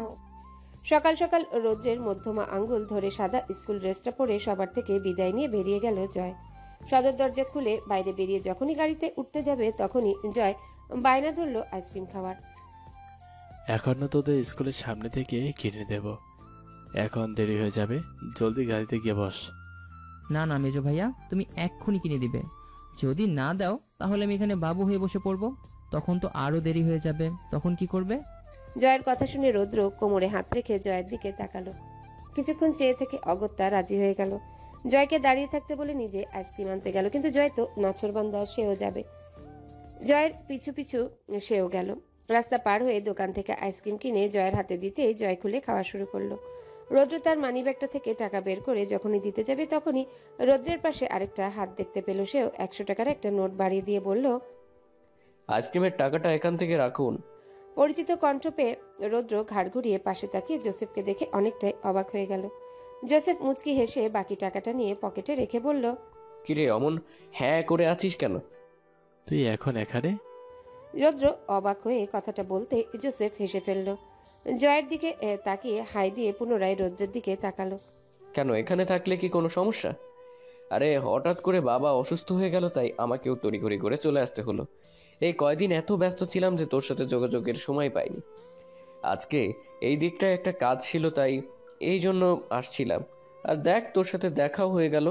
তা তোর বাসা কি এখানে? হ্যাঁ, ওই তো আমার বাসায় চল, তোকে সবার সাথে পরিচয় করিয়ে দেব। কার সাথে পরিচয় করিয়ে দিবি তোর প্রিয় মানুষটার সাথে? আচ্ছা, তুই কি দিয়ে তৈরি বলতো? চোখের সামনে তাকে দেখেও এতটা শক্ত কিভাবে আছিস? জোসেফের কথায় রৌদ্রের হাসি মুখটা কিছুক্ষণের জন্য মলিন হয়ে গেল, কিন্তু পরক্ষণে আবারও একটা হাসি দিয়ে বলল, ওসব বদলে চল, তোকে সবার সাথে পরিচয় করিয়ে দেই। না, আজকে নয়, অন্যদিন। তবে তুই এখন আমার সাথে যাবি না, আমি কোনো কথা শুনবো না। আরে কিন্তু এখন কিভাবে? আমি তো জয়কে স্কুলে নিয়ে যাচ্ছি। একদিন স্কুলে না গেলে কিছু হবে না। আর বন্ধু হই তোর, আমি আমার জন্য একটা দিন বার করতে পারবি না? এই তোর বন্ধুত্ব। জোসেফের চতুর কথায় রৌদ্র থেমে গেল। মুচকি হেসে সাইজা নিয়ে জোসেফের দিকে তাকালো। রৌদ্রকে কথাটা বলে জোসেফ জয়ের দিকে তাকালো। ততক্ষণে জয়ের আইসক্রিম খাওয়া শেষ হয়ে গেছে, আর ওদের দিকে হাঁ করে তাকিয়ে ওদের কথা শুনছে। জোসেফ জয়ের দিকে তাকিয়ে বলল, যাও, আজকে তোমার ছুটি। আজকে আর স্কুলে যাওয়া লাগবে না, বাসায় যাও। জয় খুবই তীক্ষ্ণ চোখে জোসেফের দিকে তাকিয়ে আছে। কেন জানি ওর খুব চেনা চেনা লাগছে লোকটাকে। মনে হচ্ছে সামনে দাঁড়ানো লোকটাকে সে আগেও দেখেছে, কিন্তু কোথায়? ছোট্ট মাথায় একটু চাপ দিতে মনে পড়ল, হ্যাঁ, অনেকদিন আগে এই লোকটিকে সে শশীর সাথে কথা বলতে দেখেছিল। কিন্তু এই লোক মেজো ভাইয়ার বন্ধু হলো কিভাবে? কথাটা ভেবে যখনই রৌদ্রকে বলতে যাবে, দেখলো জোসেফ ততক্ষণে রৌদ্রকে টেনে গাড়িতে বসিয়ে দিয়েছে। রৌদ্র বারবার নিষেধ করা সত্ত্বেও শুনল না। জয় বাইরে থেকে ডাকলেও ভিতরে শোনা যায়নি। গাড়িও ততক্ষণে স্টার্ট দিয়ে দিয়েছে। জয় আর কিছু না ভেবে গাড়ির পিছনের ডিকিতে উঠে বসলো। যে করেই হোক মেজো ভাইয়াকে জানানো লাগবে যে এই লোকটাকে সে চেনে। ওই যে সামনের ওই কালো গাড়িটাই। ইমরান ভাইয়া, আপনি আর একটু জোরে চালান। শশীর কথাটা শুনতে ইমরান গাড়ির স্পিড বাড়িয়ে দিল। গাড়িটা বেশ দূরে আছে, মাঝে আরো গাড়ি। একটু এদিক সেদিক হলেই গাড়িটা হারিয়ে যেতে পারে। পেটের বাম পাশটায় বেশ খানিকটা ব্যথা করছে, তবে সেদিকে অতটা গুরুত্ব দিচ্ছে না। শশী দাঁতে দাঁত চেপে সহ্য করে নিচ্ছে। ইমরান গাড়ির গতি বাড়িয়ে বেশ খানিকটা কাছে নিয়ে আসলো। সামনের আয়নায় শশীকে একবার দেখে নিয়ে শশীর উদ্দেশ্যে বলল, ম্যাম, আপনার আসা মোটেও উচিত হয়নি। আমি এতবার নিষেধ করলাম, আপনি শুনলেন না। এখন যদি কিছু হয়ে যায় আমি স্যারকে কি জবাব দেব? ইমরানের কথা শুনে শশী সোজা হয়ে বসলো। বাম হাতে ব্যথা করা জায়গাটায় চেপে ধরে জোরে শ্বাস নিয়ে বলল, এত বেশি কথা কেন বলেন ভাইয়া? আপনি গাড়িটার দিকে নজর রাখেন, আমি ঠিক আছি। গাড়িটাকে কিছুতেই আড়াল করা যাবে না। কথাটা বলে শশী পুনরায় রৌদ্রের নাম্বারে কল দিল, কিন্তু ফোন বরাবরের মতোই বন্ধ। এতবার কল দেওয়ার পর বন্ধ পাওয়ায় রেগে হাতের ফোনটা নিচে আছাড় মারল শশী। সাথে সাথে ফোনের স্ক্রিনটা ফেটে লম্বা আড়াআড়ি একটা দাগ পড়ে গেল। মাথাটা কালো কাপড়ে মোড়ানো, হাত দুটো মোটা দড়ি দিয়ে বেশ শক্তভাবে বেঁধে টানতে টানতে সামনের দিকে নিয়ে যাওয়া হচ্ছে ওসমানকে। কপালের কোণ থেকে তাজা রক্ত গড়িয়ে পড়তে পড়তে শুকিয়ে গাঢ় খয়েরি আকার ধারণ করেছে। দুই দলের মধ্যে বেশ বড়সড় একটা গোলাগুলি হয়েছে। বেশ কয়েকজন সৈনিক নিহত আহত হয়েছে, আর সকলেই বেশ আঘাত পেয়েছে। তবে শেষ ওসমানকে ধরতে পেরেছে, এটাই বড় কথা। সমুদ্রের পায়ে গুলি লেগেছে বিধায় হাঁটতে বেশ কষ্ট হচ্ছে, তবুও হেঁটে সামনের দিকে যাচ্ছে। জঙ্গল পার হলেই বর্ডারের কাছে ওদের হেড অফিসের সবাই আছে। যোগাযোগের কোনো মাধ্যম না থাকায় কাউকে ইনফর্ম করতে পারছে না। দিনের আলো ফুটে গিয়েছে, তবুও জঙ্গলের মধ্যে কেমন একটা গুমট ভাব।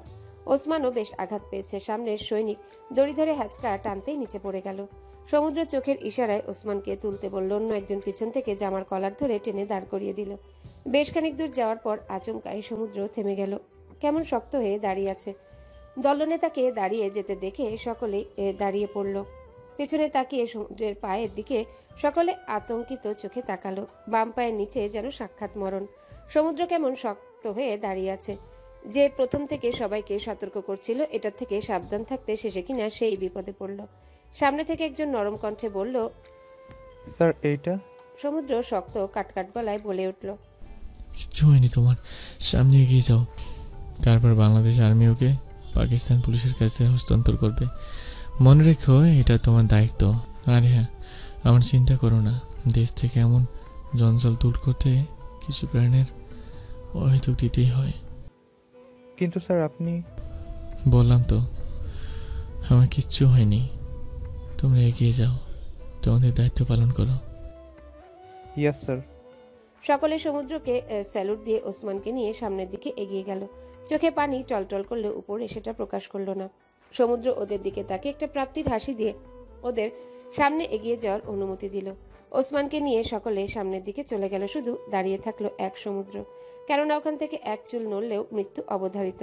নিস্তব্ধ এই ঘন জঙ্গলে পশু পাখি আর কিছু মৃতদেহ ছাড়া কেউ নেই। এতক্ষণে হয়তো কিছু ক্ষতবিক্ষত দেহগুলো কারো খাবারে পরিণত হয়েছে।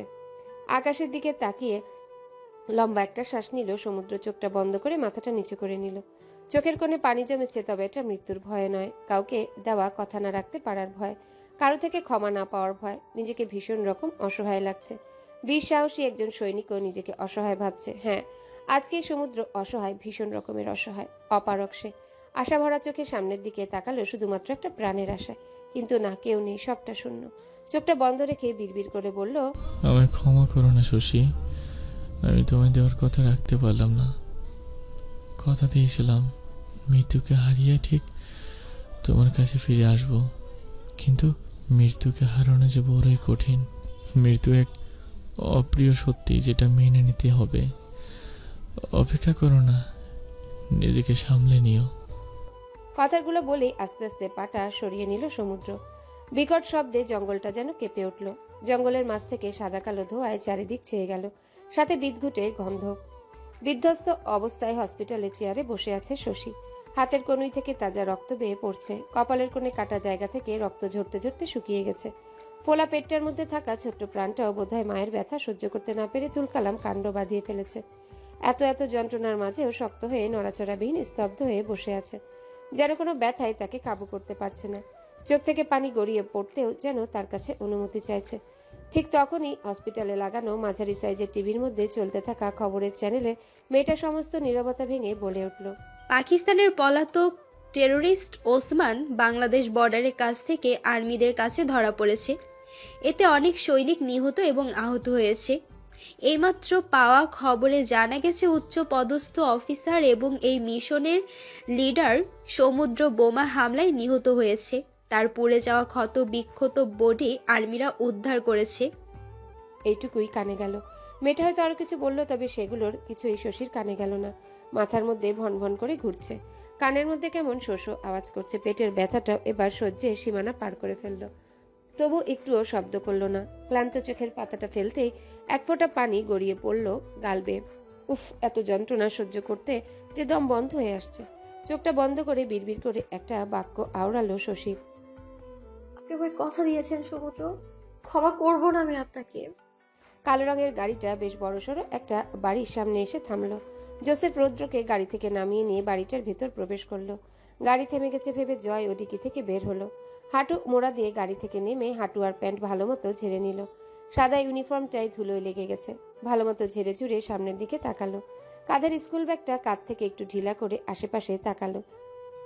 এই যা, মেজো ভাইয়া কোন দিকে গেল? ওই লোকটার সাথে এখন কিভাবে বুঝবো? চারিপাশে বেশ ভালো মতো তাকালো জয়। এদিকটায় মানুষজন বেশ কম। সামনে বড় একটা বাড়ি, হয়তো বাড়িটার ভিতর গিয়েছে। তবে গেটের সামনে দুজন দারোয়ান দাঁড়ানো। জয় সেদিকে গিয়ে দারোয়ানের সামনে দাঁড়িয়ে বেশ সোজাভাবে বলল, আমার মেজো ভাইকে দেখেছেন? জয়ের কথায় দারোয়ান অতটা গুরুত্ব দিল না। ভাবলো ছোট মানুষ হয়তো হারিয়ে গেছে, এজন্য তিনি বেশ নরম গলায় বলল, না, আমরা তোমার মেজো ভাইয়াকে দেখিনি। তুমি এখানে কেন বাবু? যাও, বাড়ি যাও। বাড়ি যাব কেন? আমি আমার মেজো ভাইয়াকে নিয়েই বাড়ি যাব। আর আমি জানি মেজো ভাই এই বাড়িতে গিয়েছে, আপনারা বলছেন না। এত বেশ অবাধ্য বাচ্চা, ভালো কথা বললাম তবুও শুনলো না। কথাটা অপর দারোয়ানকে বলে জয়ের দিকে তাকালো। এই যাও তো, এত বেশি কথা বলো কেন? আর এখানে তোমার ভাই নেই, যাও। জয়ের বেশ রাগ হলো, তবে কিছু বলল না। বাধ্য ছেলের মতো গেটের সামনে থেকে চলে গেল। কিন্তু ওর মাথায় ঘুরছে অন্য চিন্তা, কোনো দুষ্টু বুদ্ধি। এখন কি হবে? আমি এত করে বললাম ইমরান ভাই আপনি আমার দিকে ধ্যান না দিয়ে ওই গাড়িটাকে ফলো করেন, শুনলেন না আপনি আমার কথা? এখন তো গাড়িটাকে হারিয়ে ফেললাম, কোন দিকে গেল সেটাও জানি না। আমরা গাড়িটা পরেও খুঁজতে পারবো, কিন্তু আপনি তো অসুস্থ হয়ে পড়ছেন ম্যাম, এখন আমাদের হসপিটালে যাওয়া প্রয়োজন। এটা কি ধরনের কথা বলছেন ইমরান ভাইয়া? ওই গাড়িতে জয় আছে, এতক্ষণে ওর কিছু হয়ে গেলে হয়ে গেল কিনা সেটাও জানি না। রুদ্র ভাইয়ার ফোনটাও বন্ধ আসছে। সমুদ্র যাওয়ার আগে আমাকে ওদের দায়িত্ব দিয়ে গেছে, আমি কিভাবে ওদের কথা বলে নিজের কথা ভাবি? আমি ঠিক আছে, আপনি প্লিজ কারো কাছে জিজ্ঞেস করে দেখেন না ওই গাড়িটা দেখেছে কিনা। শশীর কথা শুনে হতাশ শ্বাস ফেলে গাড়ি থেকে নেমে দাঁড়ালো ইমরান। ম্যামও ঠিক তার স্যারের মতোই জেদি। মেন রোডে গাড়িটাকে নজরে রেখেছিল, কিন্তু হঠাৎ করে গাড়িটা ডান দিকে মোড় নিয়ে একটা গলির মধ্যে চলে গেল। সামনে আরো অন্য গাড়ি ছিল বিধায় ওদের গাড়িটা বেশ পেছনে পড়ে গিয়েছে। তবে যখন ওরা গলির মধ্যে গেল, বেশ কিছু যাওয়ার পরে সামনে দুটো রাস্তা যা দুদিকে চলে গেছে। কালো গাড়িটা ঠিক কোন দিকে গেছে এটা ওদের অজানা। ইমরান গাড়ি থেকে নেমে আশেপাশে তাকালো। বড় বড় বিল্ডিং ছাড়া তেমন কিছুই নেই। সামনে থেকে যদি আরো একটা গাড়ি আসে তাহলে রাস্তা বন্ধ হয়ে যাবে। গলির মধ্যে দিয়ে এতটাই জায়গা। ইমরান পুনরায় গাড়িতে এসে বসে শশীর দিকে তাকালো। শশী পেটের ব্যথায় একদিকে কাত হয়ে হেলান দিয়ে আছে। ইমরান একটা দীর্ঘশ্বাস নিয়ে বলল, ম্যাম এই পাশের রাস্তাটা বন্ধ, কাজ চলছে। তাহলে আমাদের এই রাস্তা দিয়ে যাওয়া উচিত। আপনি গাড়ি স্টার্ট দেন ইমরান ভাইয়া। বাইরে থেকে বাড়ির মতো মনে হলো, আসলে এটা বাড়ি নয়, কোনো গুদাম ঘর। ভেতরে অনেকটা জায়গা নিয়ে ছোট ছোট কাঠের বাক্স সাজানো, আর তার সামনে বস্তা সাজানো। জোসেফ রৌদ্রকে নিয়ে ভিতরে আসতে রৌদ্র অবাক হয়ে আশেপাশে দেখলো। কৌতূহল নিয়ে জোসেফকে জিজ্ঞাসা করলো, এটা কোন জায়গা? তুই না বললি তোর বাসায় যাবি, তাহলে এটা? রৌদ্রের কথায় জোসেফ বাঁকা হাসি দিয়ে রৌদ্রের কাঁধে নিজের হাত রেখে বলল, আর এত তাড়া কিসের? আগে ভিতরে চল, তারপর আপনা আপনি সবটা জেনে যাবি।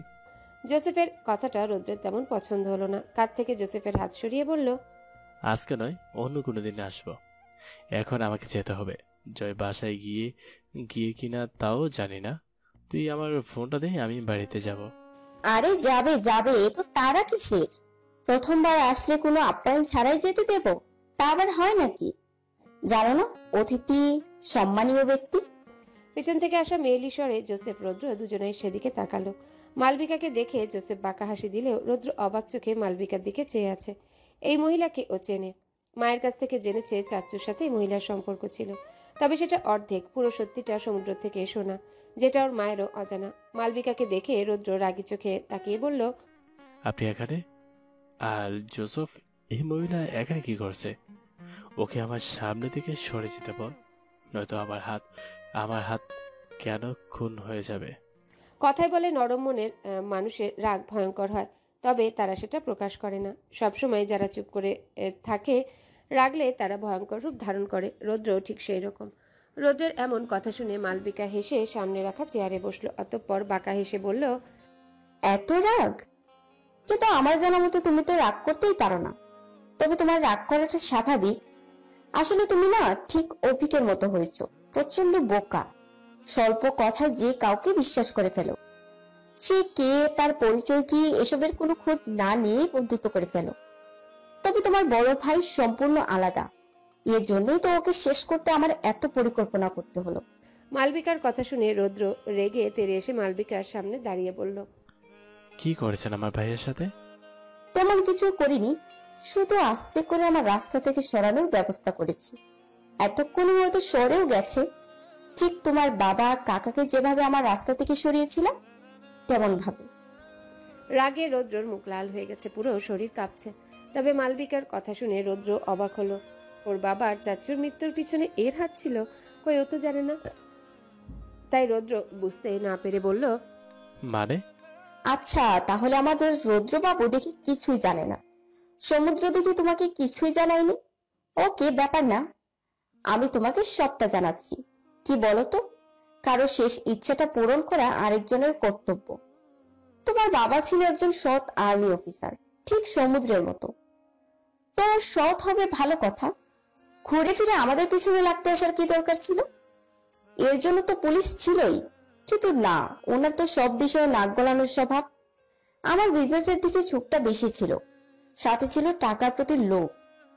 টাকার জন্য সবকিছু করতে রাজি ছিলাম, চতুর বুদ্ধির জন্য ভাইয়ের বেশ কাছের ছিলাম।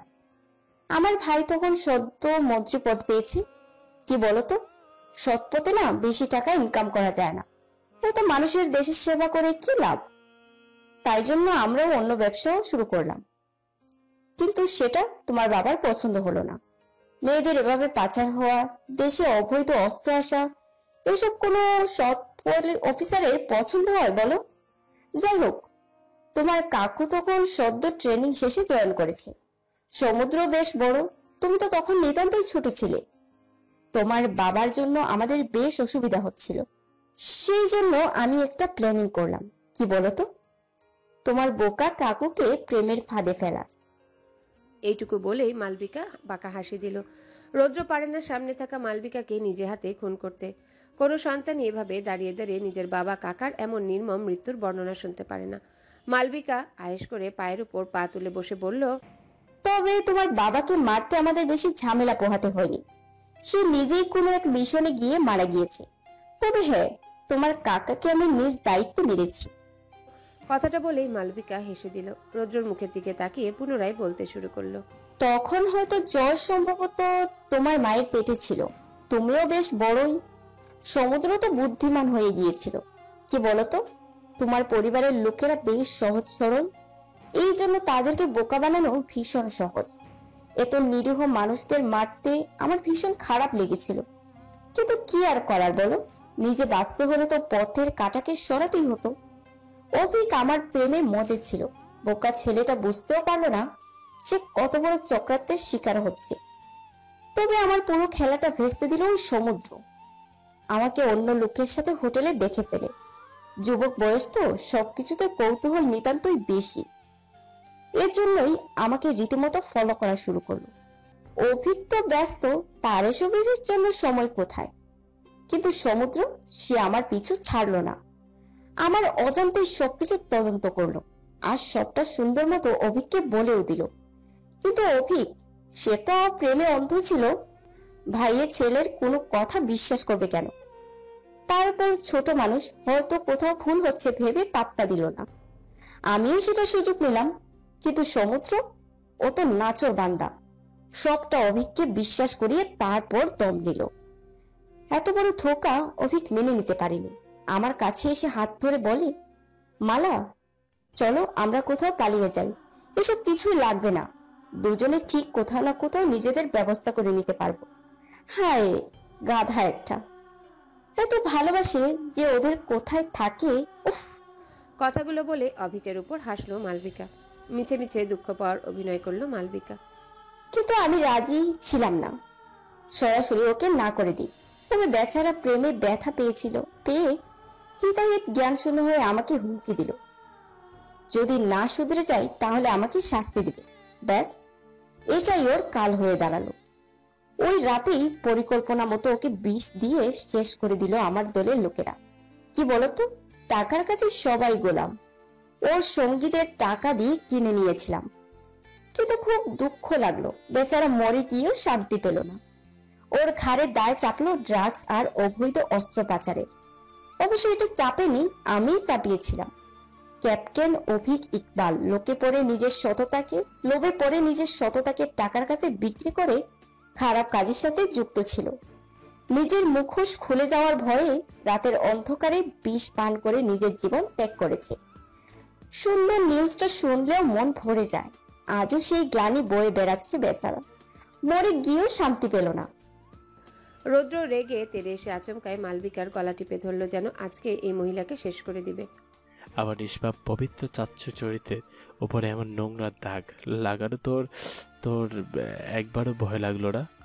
আরে সে তো তোকে ভালোবেসে ছিল, আর তুই তার সুযোগ নিলি। তোর মতো মহিলা বেঁচে থাকার কোনো অধিকার নেই। রৌদ্রের উপর যেন অসুরের শক্তি ভর করেছে। দম বন্ধ হয়ে যাবার উপক্রম মালবিকার। জোসেফ সহ আরো কয়েকজন মিলে রৌদ্রকে টেনে সরিয়ে আনলো। ছাড়া পেতেই কাশতে লাগলো। গলা ডলে পাশ থেকে পানি খেয়ে জোরে জোরে শ্বাস নিতে লাগলো মালবিকা। রৌদ্র নিজেকে ছাড়িয়ে জোসেফের কলার চেপে ধরে রেগে বলল। কথাটা বলেই জোসেফের নাক বরাবর ঘুষি মারল। জোসেফ ছিটকে দূরে গিয়ে পড়ল। নিজের নাকে হাত দিয়ে দেখলো রক্ত গড়িয়ে পড়ছে। বাম হাতে সেটা মুছে উঠে দাঁড়িয়ে রেগে রৌদ্রর দিকে তেড়ে যেতে গেলে পিছন থেকে মালবিকা থামিয়ে দিয়ে বলল, না, কোনো মারামারি নয়। তুই বরং তোর বন্ধুকে আমাদের নতুন আসা জিনিসগুলো টেস্ট করা। একটাও বাদ রাখবি না। কি বলতো, আমরা আমাদের বাড়িতে আসা মেহমানদের একটু অন্যভাবে ট্রিট করি। কথাটা বলে মালবিকা বাঁকা হাসল। জোসেফ মালবিকার ইশারা বুঝতে পেরে বাঁকা হেসে রৌদ্রকে টেনে ভিতরে একটা রুমে নিয়ে গেল। রৌদ্রকে নিয়ে যেতেই ওখানে শশী আর ইমরান এসে উপস্থিত হলো। শশীর সামনে মালবিকাকে দেখে চমকে গেল। গেটের সামনে কালো গাড়িটা দেখে ভেতরে এসেছে, তবে এখানে এসে মালবিকাকে দেখবে এটা আশা করেনি। মালবিকা শশীকে দেখে অবাক হওয়ার অভিনয় করে বলল, আরে এসো এসো, আজকে তো দেখি আমার বাড়িতে চাঁদের হাট লেগে গেল। মানে আশা না করতেই সবকিছু হাতের নাগালে চলে আসছে, আর আসতে তো হবেই, সময়টা যে এখন মালবিকার। মালবিকার কথা শুনে শশী কোনো উত্তর দিল না। হাতটা পেটে রেখে বহু কষ্টে হেঁটে সামনে এসে দাঁড়িয়ে শান্ত কণ্ঠে বলল, জয় কোথায়? কথাটা শুনতে এবার মালবিকা সত্যি অবাক হলো। কেননা প্ল্যান মোতাবেক ওরা রৌদ্রকে এনেছে, জয়কে আনেনি। তাহলে এরা জয়ের কথা কেন জিজ্ঞাসা করছে? পরক্ষণে মালবিকা কিছু একটা ভেবে বাঁকা হেসে শশীর দিকে এগিয়ে গেল। শশীর ফুলে ওঠা পেটের উপর হাত রেখে শয়তানি হাসি দিয়ে বলল, কমাস চলে এখন। শশী কিছুটা পিছিয়ে এসে আতঙ্কিত গলায় বলল, খবরদার আমাকে ছোঁয়ার চেষ্টাও করবে না। ভালোই ভালোই বলুন জয় কোথায়? আরে আমি জানি না জয় কোথায়, কি বলতো, জানলেও বলতাম না। কথাটা বলেই বাঁকা হাসলো মালবিকা। পরক্ষণেই দুঃখী মুখ করে শশীর দিকে তাকিয়ে আফসোসে সুর হয়ে বলল, আহারে, বাচ্চাটার জন্য বড়ই দুঃখ হচ্ছে, বেচারা বাবার মুখটাও দেখতে পাবে না। মালবিকার কথা শুনে শশী আতঙ্কিত চোখে মালবিকার দিকে তাকালো। তবে শশী কিছু বলার আগে ইমরান সামনে এগিয়ে এসে বলল, একদম মেমকে ভুলভাল কিছু বলবেন না, ভালোই ভালোই বলে দিন জয় কোথায়। আমরা পুলিশকে ইনফর্ম করে দিয়েছি, পুলিশ এসে সব কটাকে জেলে পড়ে দেবে। ইমরানের কথায় মালবিকা কিছু এলো গেল না। আরাম করে আবার চেয়ারে বসে পায়ের উপর পা তুলে বলল, হ্যাঁ আসুক পুলিশ, আমিও অপেক্ষা করছি। তবে আমাকে একটা কথা বলো, পুলিশ আসলে তোমরা কি বলবে? আমি জয়কে কিডন্যাপ করেছি, কিন্তু প্রমাণ কোথায়? আর তোমরাও এখানে নিজের ইচ্ছে এসেছো, কেউ তোমাদের জোর করে আনিনি। আর মুক্তিপণের জন্য তোমাদের কলও করিনি আমি। তাহলে এবার আমাকে বোঝাও, পুলিশ আমাকে কেন ধরবে? মালবিকার কথা এবার ইমরান দমে গেল, তবুও সেটা প্রকাশ না করে পুনরায় কিছু বলতে যেতেই ঘাড়ে কিঞ্চিত ব্যথা অনুভব হলো। সাথে সাথে সেখানে হাত দিতে পেছন থেকে কেউ তাকে ধাক্কা মেরে ফেলে দিল। শশী ভয়ে ইমরানের কাছে গেল, তবেও নিচে বসতে পারল না, পেটে চাপ অনুভব হলো। মালবিকার মুখ দিয়ে চুচু শব্দ করে বলল, মাঝখান থেকে এই বেচারাকে বলি হতে হলো। এসব নিরীহ মানুষকে মারতে আমার একদম ভালো লাগে না। যাও তো, ওকে বাইরে কোথাও সযত্নে ফেলে আসো। কি করছো ইমরান ভাইয়ের সাথে, সত্যি বলো। শশীর কথা শুনে মালবিকা শশীকে শান্ত করার ভঙ্গিতে বলল, আরে কুল কুল, ওকে প্রাণে মারিনি, শুধু বেশি লাফানোর জন্য শাস্তি দিয়েছি। দুজন লোক এসে ইমরানকে টেনে নিয়ে গেল। শশী সেদিকে তাকিয়ে আবারও কিছু বলতে যেতে একজন লোক জয়কে টানতে টানতে ভিতরে এনে মালবিকাকে বলল, ম্যাম, এই পিচ্চিটা বাইরে উকি ঝুঁকি দিচ্ছিল, এটাকে কি করব? কথাটা শুনতেই শশী পেছনে ফিরে জয়কে দেখল। মালবিকা জয়কে দেখে খুব খুশি হলো। ইশারায় লোকটিকে বলল জয়কে ছেড়ে দিতে। জয় ছাড়া পেতেই শশীকে জড়িয়ে ধরল। শশীও জয়কে আগলে নিল। মালবিকা কিছু বলল না। তখন ওখানে জোসেফ আসলো। ও শশী আর জয়কে খেয়াল করেনি। মালবিকার দিকে তাকিয়ে বলল, কাজ শেষ? মালবিকা বাঁকা হেসে ইশারায় পিছনে তাকিয়ে বলল, সবে তো শুরু। জোসেফও পিছনের দিকে তাকালো। অতঃপর শশীকে এখানে দেখে বলল, আরে বাহ, সমুদ্রের পুরো পরিবার যে এখানে, তাহলে আমাদের কষ্ট কম হয়ে গেল। না চাইতেই সবকিছু হাতের মুঠোয় হাজির। কথাটা বলে এক বিচ্ছিরি হাসি দিল। শশী ভয়ে জয়কে জড়িয়ে ধরে আছে। ভিতরে ভয় পেলেও বাইরে সেটা প্রকাশ করলো না, শুধু অপেক্ষা করতে লাগলো পুলিশের আসার। ওরা এখানে আসার আগে পুলিশকে লোকেশন পাঠিয়ে দিয়েছে, তবে আসতে এত দেরি কেন হচ্ছে? জোসেফ শয়তানি হাসি দিয়ে মালবিকার দিকে তাকিয়ে বলল, ও ফুপি, আমার মাথায় একটা দারুণ আইডিয়া এসেছে। বলে ফেলো। বাইরে সমুদ্রের প্রাণের স্ত্রী আর ভিতরে মাতাল ভাই, এদের দুজনকে দিয়ে একটা ভিডিও বানালে কেমন হয়? কালকের রসালো হেডলাইন, মৃত অফিসার সমুদ্রের স্ত্রীর সাথে তারই ছোট ভাইয়ের অন্তরঙ্গ গোপন ভিডিও ফাঁস। আহা, ভাবলেও শান্তি লাগছে। কথাটা বলেই জোসেফ আর মালবিকা হেসে উঠল। আরে না, এটা তো এখন ওসমানের, ওকে দিয়ে আমাদের কি কাজ? শশী চমকে ওদের দিকে তাকালো। তার মানে রৌদ্র ভাইয়া ওদের কাছে? শশী কাপা গলায় বলল, রৌদ্র ভাইয়া কোথায়, কি করেছেন ওনার সাথে? জোসেফ শশীর দিকে এগিয়ে এসে বলল, বাহ, স্বামীর থেকে তার বউয়ের জন্য চিন্তা দেখি বেশি। এই, আপনি ওর মেজো ভাইয়ের বন্ধু না? আমার ভাইয়া কোথায়? জয়ের কথা শুনে জোসেফ হাসলো, তবে কিছু বলল না। শশী কিছুই বুঝতে পারছে না। এই লোককে সে চেনে, তবে এই লোকটি যে ওই মহিলার আত্মীয় তা জানতো না। মনে মনে ভয় পেলেও নিজেকে শক্ত রাখলো। এখানে ভয় পেলে হবে না, শক্ত হাতে এদেরকে প্রতিহত করতে হবে। জোসেফ ইশারা করতে ভেতর থেকে রৌদ্রকে আনলো। রৌদ্র পুরোপুরি মাতাল, নিজের পায়ে দাঁড়াতে পর্যন্ত পারছে না। ঝাপসা চোখের সামনে তাকিয়ে আবছা আবছা শশী আর জয়কে দেখলো বোধহয়, তবে দেখেও কিছু করতে বা বলতে পারার মতো শক্তি ওর নেই। শশী রৌদ্রকে এভাবে দেখে আতঙ্কে চিৎকার করে নাম ধরে ডাকলো, তবে রৌদ্রর কোনো সাড়া নেই। মালবিকা জোসেফের দিকে তাকিয়ে বলল, সাবাস বেটা, এবার এটাকে সসম্মানে হাইওয়েতে চলন্ত গাড়ির সামনে ছেড়ে দাও। কথাটা শুনতেই শশী চমকে উঠল। দৌড়ে রৌদ্রের কাছে যেতে গেলেও পারল না, পেটের মধ্যে ব্যথা করে উঠল।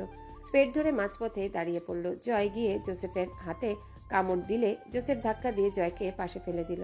সবাই রৌদ্রকে নিয়ে গাড়িতে উঠে চলে গেল। মালবিকা শশীর দিকে তাকিয়ে বলল, যাও, গিয়ে পারলে নিজের দেবরকে বাঁচিয়ে নাও, কেউ তোমাকে বাধা দিবে না, আমি কথা দিচ্ছি। আর আমি এখন বসে বসে আরাম করে তোমাদের পরিবারটাকে ধ্বংস হতে দেখব। তোমার স্বামী আমার অনেক ক্ষতি করেছে।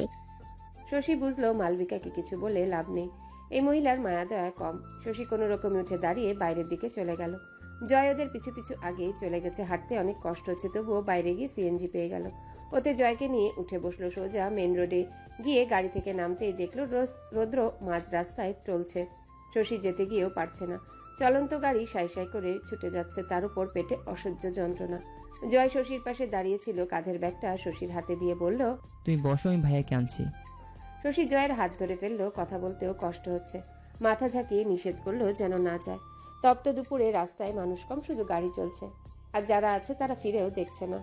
শহরে এমনই হয়, কেউ যেচে এসে বিপদে পড়তে চায় না। জয় শশীর কথা শুনল না, হাত ছাড়িয়ে সামনের দিকে দৌড়ে গেল। শশী ব্যথা সহ্য করতে না পেরে ফুটপাতে বসে পড়েছে। বারবার নিষেধ করছে, তবে জয় শুনলে তো। রৌদ্র টলছে, কোনো হুঁশ জ্ঞান নেই। জয় কোনো দিকে না দেখে দৌড়ে যেতে গেলেই ডান দিক থেকে মালবাহী ট্রাক এসে ওকে ধাক্কা দিল। ছিটকে ইটের ফুটপাতে পড়ে গেল। সাদা ইউনিফর্ম লাল রক্তে ভিজে জবজবে হয়ে গেল। উপর হয়ে পড়ে গলা কাটা মুরগির মতো ছটফট করতে লাগলো। শশী জয়ের অবস্থা দেখে চিৎকার করে কোনো মতে উঠে দাঁড়িয়ে ওর কাছে গেল। মাথা তুলে কোলের উপর নিতেই নেতিয়ে পড়ল। শশী চিৎকার করে সবাইকে ডাকছে, তবে কেউ শোনেনি। ওদিকে রৌদ্রকেও মালবিকার কথা মতো অন্য একটা গাড়ি এসে ধাক্কা দিল। রৌদ্র গাড়ির ধাক্কা খেয়ে রাস্তায় পড়ে গেল। শশী রৌদ্রের এমন অবস্থা দেখে চিৎকার করে কান্না করছে। পরপর দুটো অ্যাক্সিডেন্ট হয়, গাড়িগুলো থেমে গেছে। গাড়ি থেকে মানুষজন নেমে এসে দাঁড়িয়ে দেখছে, হাত দিতে ভয় পাচ্ছে। শশী পাগলের মতো কান্না করছে। মাঝ রাস্তায় এমন জটলা দেখে ট্রাফিক পুলিশ ওখানে আসলো। বাইক থামিয়ে নেমে এসে ঘটনা দেখে দ্রুত একটা গাড়ি দেখে ওদের তিনজনকে গাড়িতে তুলল। জঙ্গল থেকে পুড়ে যাওয়া বডি সহ আরো কয়েকটি ডেড বডি উদ্ধার করেছে। শুকনো পাতার নিচে পুড়ে যাওয়া একটি বডি অবহেলায় পড়ে আছে, শরীরের একাংশ পুড়ে গেছে। ক্ষতে মাছিগুলো ভন ভন করছে। ওসমানকে সঠিক জায়গায় পৌঁছে দিয়ে সৈন্যরা পুনরায় জঙ্গলে এসেছে তাদের সৈনিকদের বডি উদ্ধার করতে। একে একে বেশ কয়েকটা বডি উদ্ধার করা হয়েছে। সমুদ্রের বডিটা একপাশে শুকনো পাতার নিচে পড়ে আছে, পুরো শরীরের বেশ খানিকটা অংশ পুড়ে গেছে। মাছি ভন ভন করছে। সবশেষে সমুদ্রের কাছে আসলো। সকলের চোখে পানি টলমল করছে। সমুদ্রের সাথে তারা অনেক মিশনে সফল হয়েছে। তাদের স্যার, তারা একজন দায়িত্ববান অফিসারকে হারিয়ে ফেলল। সকলে এক সারিতে দাঁড়িয়ে সেলুট করলো সমুদ্রের বডিকে। অতঃপর হেড স্যারের আদেশে সমুদ্রের বডিকে তুলতে গেল। কাপা কাপা হাতে সমুদ্রের পুড়ে যাওয়া হাতটা ধরল।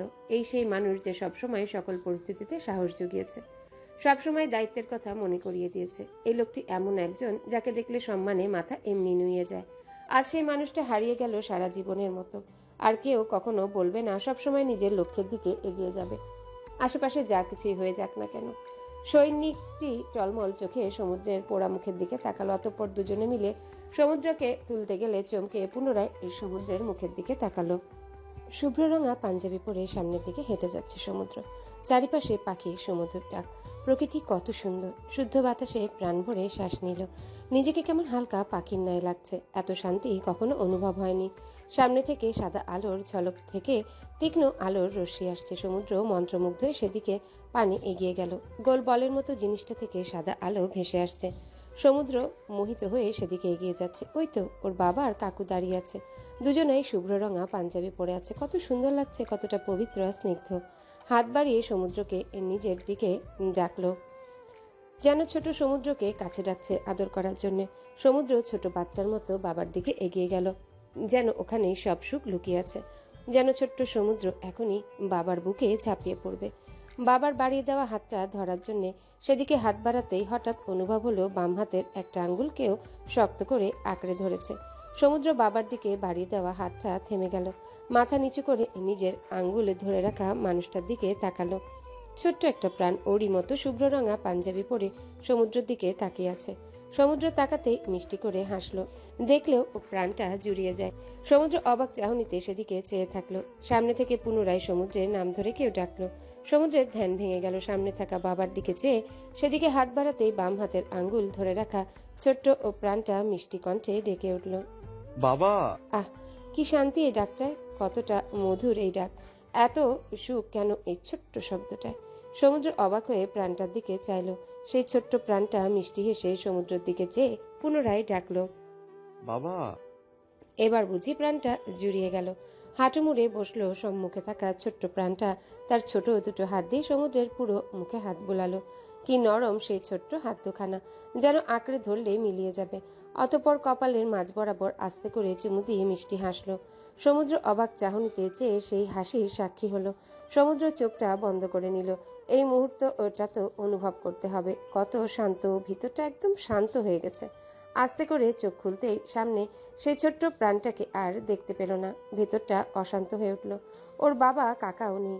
সেই সাদা আলোটা মুহূর্তের মধ্যে অদৃশ্য হয়ে গেল। ঝলমল করতে থাকা চারিপাশটা কেমন কালো অন্ধকারে ছেয়ে গেল। আর সেই ছোট্ট প্রাণটা কালো অন্ধকারের মধ্যে হারিয়ে যেতে যেতে চিৎকার করে বলে উঠল, বাবা। কিন্তু সমুদ্র, ও যেন পাথর হয়ে গেছে, হাত পাও নাড়াতে পারছে না। কি হলো হঠাৎ? হাত বাড়িয়ে কাছে টানতে পারছে না সেই প্রাণটাকে, শুধু বড় বড় চোখে তাকিয়ে রইল। হঠাৎ সে কালো অন্ধকার থেকে বেরিয়ে আসলো এক নারী, খোলা চুলের সাদা শাড়ি পরিহিত এক নারী। কি করুণ তার মুখখানি, কতটা ব্যথিত সে। সমুদ্রের দিকে করুণ চোখে তাকিয়ে আছে। নারীটার সামনে এসে সেই ছোট্ট প্রাণটির ছোট হাতটি ধরল। সমুদ্রের মনে হচ্ছে নারীটিকে সে চিনে, খুব কাছে থেকে চিনে, তার সবটাই ওর জানা। হ্যাঁ, সে আমার অর্ধাঙ্গিনী, আমার জীবনের অর্ধেক অংশ, কিন্তু তার এমন কঠিন রূপ কেন? সমুদ্র হতবিহ্বল হয়ে চেয়ে রইল সেদিকে। নারীটি সমুদ্রের সামনে এসে দাঁড়ালো। কঠিন কণ্ঠে কয়েকটা বাক্য আওড়ালো বোধহয়। সমুদ্র মন দিয়ে তা শুনছে। আপনি কথা রাখলেন না, কখনো ক্ষমা করবো না আমি আপনাকে। ব্যাস, কথাটা বলেই দুজনেই কালো অন্ধকারের দিকে পা বাড়ালো। ছোট্ট প্রাণটা নারীটার সাথে কালো অন্ধকারে হারিয়ে যেতে যেতে ঘাড় ফিরিয়ে সমুদ্রের দিকে চেয়ে পুনরায় মিষ্টি করে হাসলো। সমুদ্র চিৎকার করে ডাকতে চাইল, কিন্তু কোনো আওয়াজই বের হলো না। শরীরের সমস্ত শক্তি দিয়ে ডেকে উঠল তাদের। পুরো শরীরে ব্যান্ডেজে মোড়ানো নিথর দেহটা হসপিটালের বেডে পড়ে আছে। মুখের অক্সিজেন মাস্কটার কাজও বোধ হয় শেষ, আর কোনো আশা নেই। ডাক্তার নিরাশ হয়ে যখনই মাস্কটা খুলতে যাবে তখনই বেশ জোরে গুঙিয়ে উঠল সমুদ্র। সৈন্যরা যখন সমুদ্রের ডেড বডিটা তুলতে যাচ্ছিল তখনই একজন চমকে উপরের দিকে তাকিয়ে বলল, স্যার, ওনার তো শ্বাস চলছে। এ যেন মৃত্যুর দুয়ারে দাঁড়িয়ে কড়া নাড়ছে। ব্যাস, ওপাশ থেকে কেউ দরজাটা খুলে দিলে ইহকালের জীবনের সমাপ্তি। সৈনিকের কথা শুনে মেজর তাপস চমকে সেদিকে তাকালো। কি বলছো কি? আমি সত্যি বলছি স্যার, সমুদ্র স্যারের শ্বাস চলছে, তবে খুবই ক্ষীণ। ওকে জলদি উঠাও, আর যত দ্রুত সম্ভব এখান থেকে বের করো। মিডিয়ার সামনে পড়া যাবে না, পড়লে ওখানে আরো বেশি দেরি হবে। তাহলে মিডিয়াকে কি জবাব দেবো স্যার? সৈনিকের কথা শুনে মেজর নিজের মুখটা কঠিন করে বলল, এটাই যে সাহসী অফিসার সমুদ্র এই মিশনের শহীদ হয়েছে। শশীকে ভর্তি করা হয়েছে, অবস্থা খুব একটা ভালো নয়। এই শরীরে এত দৌড়ঝাঁপ সহ্য হয়নি। স্যালাইন চলছে, তবে শশীর কোনো জ্ঞান নেই। গ্রাম থেকে সকলেই চলে এসেছে। ইমরানকে পুলিশ উদ্ধার করেছে। মাথায় ব্যান্ডেজ নিয়ে অপারেশন থিয়েটারের সামনে সমানে পায়চারি করছে। শাহানারার অবস্থাও খুব একটা ভালো নেই। 3 ছেলের এমন অবস্থার কথা শুনলে কোন মাই সুস্থ থাকতে পারে না। ওনাকে ভর্তি করা হয়েছে। বেশ অনেকক্ষণ পর ডাক্তার বেরিয়ে আসলো। ডক্টরকে দেখতেই সবাই সেদিকে এগিয়ে গেল। ডক্টর সবাইকে আসতে দেখে উনিও তাদের দিকে গেল। জামশেদ দ্রুত ডাক্তারকে জিজ্ঞাসা করলো, জয়া রুদ্রের কি অবস্থা ডাক্তার? দেখুন, কথাটা খারাপ লাগলেও আপনাদের শুনতে হবে। সত্য সবসময় শুনতে খারাপ লাগে। ছোট ছেলেটা মানে জয়, ওর আঘাতটা বেশ গভীর, মাথায় বেশ আঘাত পেয়েছে, সেরে উঠতে সময় লাগবে। তবু আপাতত বিপদমুক্ত। সামনে কি হবে সেটা বলতে পারছি না। আর রুদ্র? জামশেদ কথাটা বলতেই ডাক্তার বিষণ্ণ স্বরে বলল, আই এম সরি, ওনাকে আমরা বাঁচাতে পারলাম না। আসলে ওনার শরীরে এত পরিমাণ ড্রাগস দেওয়া হয়েছিল, যে ওনার শরীর এটা নিতে পারেনি। আর তাছাড়া উনি আগে কখনো এসব সেবন করেননি, এই জন্য প্রভাবটা বেশি পড়েছে। তার উপরে এই অ্যাক্সিডেন্ট, আমাদের হাতে কিছুই ছিল না। উনি হসপিটালে আসার আগেই মারা গিয়েছেন, মানে স্পট ডেথ। এই একটা কথাটায় ওখানে থাকা প্রতিটা মানুষের কথা বন্ধ করে দিল। সবাই নির্বাক হয়ে বসে পড়ল। শাহানারাকে কিভাবে সামলাবে ওরা? তার থেকেও বড় সমুদ্রের কথাটা কিভাবে জানাবে? দুই ছেলের এমন করুণ পরিণতি কোনো মায়ের পক্ষে সহ্য করা সম্ভব নয়। কোনো মা বাবাই চায় না তারা বেঁচে থাকতে তাদের চোখের সামনে তাদের সন্তানের মৃত্যু হোক। জামশেদ মাস্টার খুব কঠিন মনের মানুষ, তবু এখন কেমন ভেঙে পড়েছে। তবে তাকে শক্ত থাকতে হবে, সামলাতে হবে তার মেয়েকে। ইমরান নিচে মাথায় হাত রেখে বসে পড়েছে। সে থাকতেও কিছুই করতে পারল না। যে স্যার তার এতবার জীবন বাঁচিয়েছে, তার পরিবারের জন্য কিছুই করতে পারল না। এই অপারগতা ভিতরটায় যেন কুড়ে কুড়ে খাচ্ছে। নার্স এসে জানালো শশীর জ্ঞান ফিরেছে। পারভিন দৌড়ে শশীর কাছে গেল। দরজা খুলে কেবিনে যেতেই দেখলো শশী বেডে চোখ বন্ধ করে শুয়ে আছে। দরজা খোলার শব্দ পেয়ে শশী সেদিকে তাকালো। মাকে দেখে শুকনো এসে ইশারায় কাছে ডাকলো। মেয়ের এমন শান্ত ভাবটায় পারভিনের ভিতরে ভিতরে ভয় পেয়ে গেল। শশী তো জানে সমুদ্রের কথা, তারপরে এমন কিভাবে আছে। পারভিন কাছে গিয়ে শশীর পাশে বসে ওর মাথায় হাত বুলাতেই শশী মুখ খুলে ক্লান্ত স্বরে বলল, চিন্তা করো না মা, উনি এসে সবটা ঠিক করে দেবে। উনি যে কথা দিয়েছে আমায়, কথা রাখতে ওনাকে যে ফিরতেই হবে, এটা বিশ্বাস আমার। মেয়ের এমন ভাবনায় মুখে কাপড়ে আঁচল চেপে কেঁদে উঠল। পারভিন তার ছোট্ট মেয়েটা আর কত সহ্য করবে।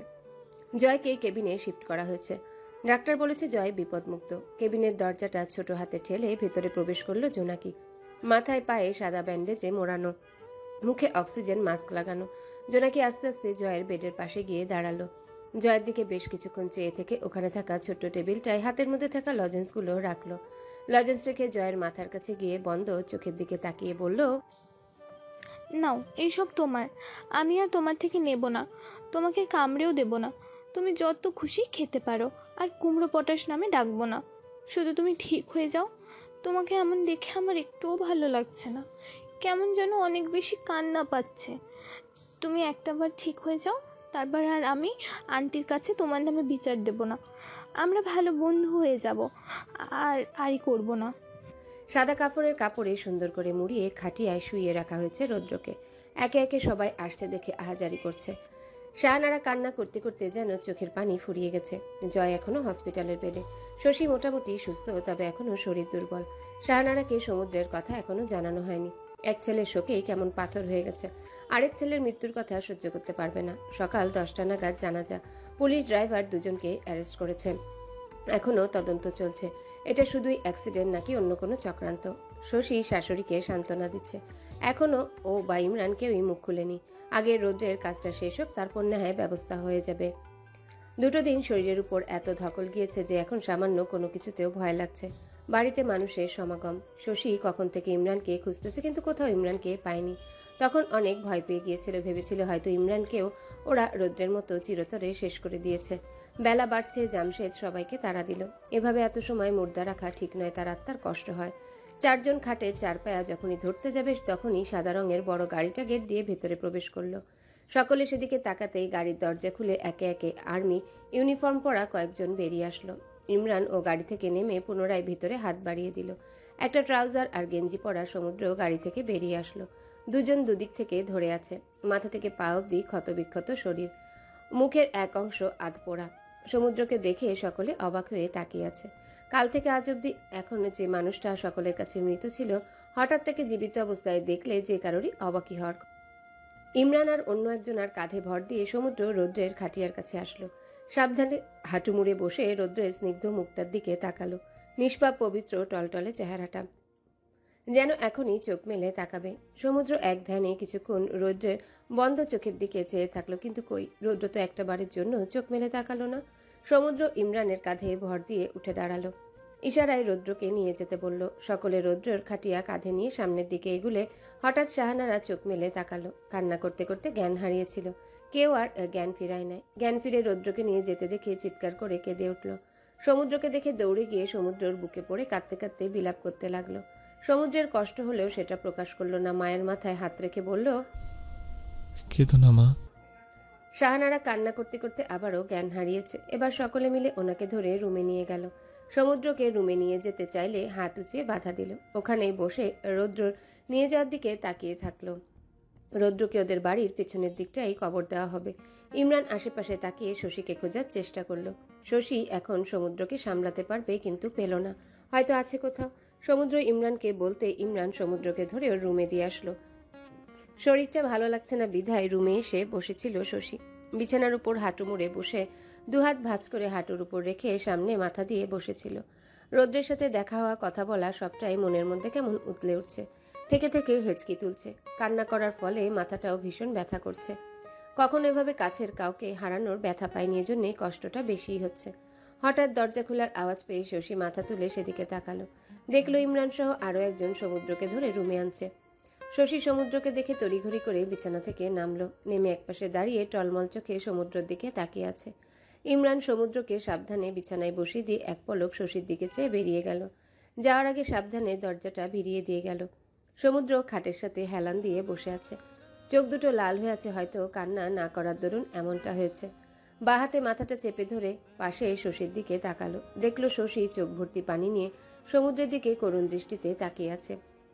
সমুদ্র হাতের ইশারায় শশীকে নিজের কাছে ডাকলো। শশীও নিঃশব্দে সমুদ্রের দিকে এগিয়ে আসলো। আস্তে করে পাশে বসতেই সমুদ্র শশীর মাথাটা নিজের বুকে রাখলো। ব্যাস, এটাই বুঝি দরকার ছিল। সমুদ্রের বুকের কাছে গেঞ্জি এর দু হাতে চেপে ধরে জোরে জোরে কান্না করতে করতে শশী বলে উঠল, আমি পারিনি সমুদ্র, আপনার দেওয়া দায়িত্ব আমি পালন করতে পারিনি। আমি রৌদ্র ভাইয়াকে বাঁচাতে পারিনি, জয়কেও দেখে রাখতে পারলাম না। হসপিটালের বেডে শুয়ে না জানি ছেলেটা কত কষ্ট পাচ্ছে। আমায় মাফ করে দিন সমুদ্র, আমি কিচ্ছু দেখে রাখতে পারিনি। ক্রমশ শশীর কান্না বেড়েই চলেছে। সমুদ্র শশীর মাথাটা বুকে চেপে ধরে শক্ত চোখে বাইরের দিকে তাকিয়ে আছে। শশীকে থামালো না, না নিজে কোনো শব্দ মুখ দিয়ে বের করলো। শুধু চুপ করে এক ধ্যানে বাইরের দিকে তাকিয়ে আছে। আজকের বিশেষ খবর, গতরাতে হাইওয়েতে মাদক সেবন করে গাড়ি চালানো অ্যাক্সিডেন্টে মন্ত্রী আশফাক মির্জার একমাত্র ছেলে জোসেফ মির্জা নিহত। তার ডেড বডি সকালে পুলিশ ব্রিজের নিচে নদী থেকে উদ্ধার করেছে। জানা গেছে অতিরিক্ত মাদক সেবন করে গাড়ি চালানোর ফলে গাড়ির নিয়ন্ত্রণ হারিয়ে নদীতে পড়ে যায় এবং তিনি ওখানেই মারা যায়। তদন্ত চলছে, বাকি খবর পেতে আমাদের সাথেই থাকুন। ফিরে আসছি ছোট্ট একটা বিরতির পর। মুঠোফোনে খবরটা শুনতেই বাঁকা হেসে সামনের দিকে তাকালো সমুদ্র। মাঝে পেরিয়ে গেছে অনেকগুলো দিন চলে গেছে, বাড়িতে আসা আত্মীয় বন্ধু বান্ধবরাও চলে গেছে, কিন্তু শোকের রেশটা এখনো যেন গিয়েও যাচ্ছে না। সমুদ্র মোটামুটি সুস্থ, পায়ের আঘাতটা এখনো তেমন সারেনি। হাঁটতে গেলে খুঁড়িয়ে হাঁটতে হয়। মুখের এক অংশে ঘা অর্ধেক শুকিয়ে গেলেও দাগটা বেশ ভালোই বোঝা যায়। রাস্তার পাশে গাড়ি থামিয়ে তাতে হেলান দিয়ে দাঁড়িয়ে আছে সমুদ্র। এই সেই রাস্তা যেখানে রৌদ্র মৃত্যু যন্ত্রণায় কাতরাচ্ছিল। জয় কাটা মুরগির মতো ছটফট করছিল। শশী একটু সাহায্যের আশায় অসহায় হয়ে দিক বেদিক ছুটছিল। এই কথাগুলো মনে হতেই নিজের উপর রাগ হয়। কেন সে তার পরিবারের বিপদের সময় পাশে থাকতে পারল না? তার দায়িত্বের কাছে সে হেরে গেল। কিভাবে থাকতো তখন সে তার পরিবারের কাছে? তখন যে তার মুখের দিকে চেয়েছিল শত শত লাখো পরিবার। সে যদি তার পরিবারের কথা ভেবে তার দায়িত্ব থেকে পিছিয়ে আসতো, তাহলে শত শত মানুষের প্রাণ যেত। তার কাজই তো এটা, নিজের জীবনকে বিপদে ফেলে দেশকে রক্ষা করা, দেশের মানুষকে রক্ষা করা। সমুদ্রের এসব ভাবনার মাঝে এই পাশ থেকে ইমরান বলে উঠল, এরপর কি হবে সেটা সময়ের উপর ছেড়ে দেবো ইমরান, সময় সঠিক সিদ্ধান্ত নেবে। সমুদ্রের কথা শুনে ইমরান সমুদ্রের দিকে তাকালো। যদিও খবর বলছে জোসেফের মৃত্যু কিভাবে হয়েছে, তবে সে তো জানে আসল ঘটনাটা কি। ইমরান সমুদ্রের সামনে গিয়ে বলল, আই লাভ ইউ স্যার, আমি কি আপনাকে একবার জড়িয়ে ধরতে পারি? ইমরানের কথা শুনে সমুদ্র ইমরানের দিকে তাকালো। ঠোঁটের কোণে বাঁকা হাসি ফুটিয়ে ইশারায় ইমরানকে নিজের কাছে ডাকলো। ইমরানও হেসে সমুদ্রকে জড়িয়ে ধরে সরে এসে চোখের পানি মুছতে মুছতে বলল, রৌদ্রিনী, তাতে কি হয়েছে? আমি তো আছি, কথা দিচ্ছি কখনো আপনাকে ছেড়ে যাব না। ছোট ভাই হয়ে সর্বদা আপনার পাশে থাকব। এই ইমরানের জান আপনার জন্য সব সময় হাজির। কথাটা একটু সিনেমেটিক হয়ে গেল না ইমরান? সমুদ্রের কথাটা শুনতেই ইমরান হেসে ফেলল। কলিং বেলের আওয়াজ পেয়ে শশী ভারী পেট নিয়ে দরজার দিকে এগিয়ে গেল। বাড়িতে দরজা খোলার মতো সে ছাড়া আপাতত কেউ নেই। জয় রুমে ঘুমাচ্ছে। শাহানারা কেউ ঘুমের ওষুধ দিয়ে ঘুম পাড়িয়ে রাখা হয়েছে। কাজের খালাও ছাদে গিয়েছে কাপড় শুকাতে দিতে। শশী উঠে দরজা খুলে দিতেই অবাক হয়ে সামনে তাকালো। সাদা ফর্সা বাদামি চোখ, লাল চুলের একটা মেয়ে দাঁড়িয়ে আছে। নিঃসন্দেহে যে কেউ প্রথম দেখায় বুঝে ফেলবে মেয়েটা বিদেশি, কিন্তু এই বাড়িতে বিদেশি কেউ কেন আসবে? লিজা বড় বড় চোখ করে শশীর দিকে তাকিয়ে আছে। ওর সামনে দাঁড়ানো ছোটখাটো গড়নের চিকন ফুলে ওঠা পেট নিয়ে দাঁড়িয়ে থাকা মেয়েটাই শশী, রৌদ্রের সেই ছোট্ট শশী। লিজা শশীকে দেখে মিষ্টি হেসে হাত বাড়িয়ে ভাঙা ভাঙা বাংলায় বলল, হাই, আমি লিজা। তুমি নিশ্চয়ই শশী? আমি তোমাকে প্রথম দেখাতেই চিনে ফেলেছি। কোনো বিদেশি মেয়ের মুখে নিজের নাম শুনে শশী যেন পুরো অবাক। ওর জানা মতে ও এত জনপ্রিয় কেউ নয় যে সুদূর বিদেশ থেকে কেউ সাথে হাত মেলাতে আসবে। অবাক হয়ে হাত বাড়িয়ে দিল, হাত মিলিয়ে অবাক কণ্ঠে বলল, আপনি আমাকে চেনেন? কিন্তু কিভাবে? শশীর প্রশ্ন শুনে লিজা হাসলো। লিজা মেয়েটাই যেমন সবসময় হাসিটা যেন মুখে লেগে থাকে। পুনরায় মিষ্টি হেসে বলল, আমি লিজা, রৌদ্রের বন্ধু। আসলে বেশ কয়েকদিন হলো রৌদ্রের কোনো খবর নেই। কত টেক্সট মেল করলাম, তবুও কোনো খবর নেই। ও বোধহয় এটাও জানে না যে ও কত বড় একটা পুরস্কার পেয়েছে। ওর আঁকা ছবি সবার মন কেড়েছে। আমাদের সবাইকে পিছনে ফেলে ও সামনে এগিয়ে গিয়েছে। কোথায় সে? ওকে একটু ডেকে দাও তো। এখন মার দেব না। বাড়িতে এসে তোমাদেরকে সবাইকে ভুলে গিয়েছে। এবার শশীর কাছে সবটাই পরিষ্কার হলো। তবে রৌদ্রর কথা শুনতেই মনটা খারাপ হয়ে গেল। লিজাকে নিয়ে ভেতরে আসলো। লিজাও নিজের সাথে আনা বড় একটা কিছু র্যাপিং পেপারে মোড়ানো জিনিসটাকে টেনে ভিতরে আনলো।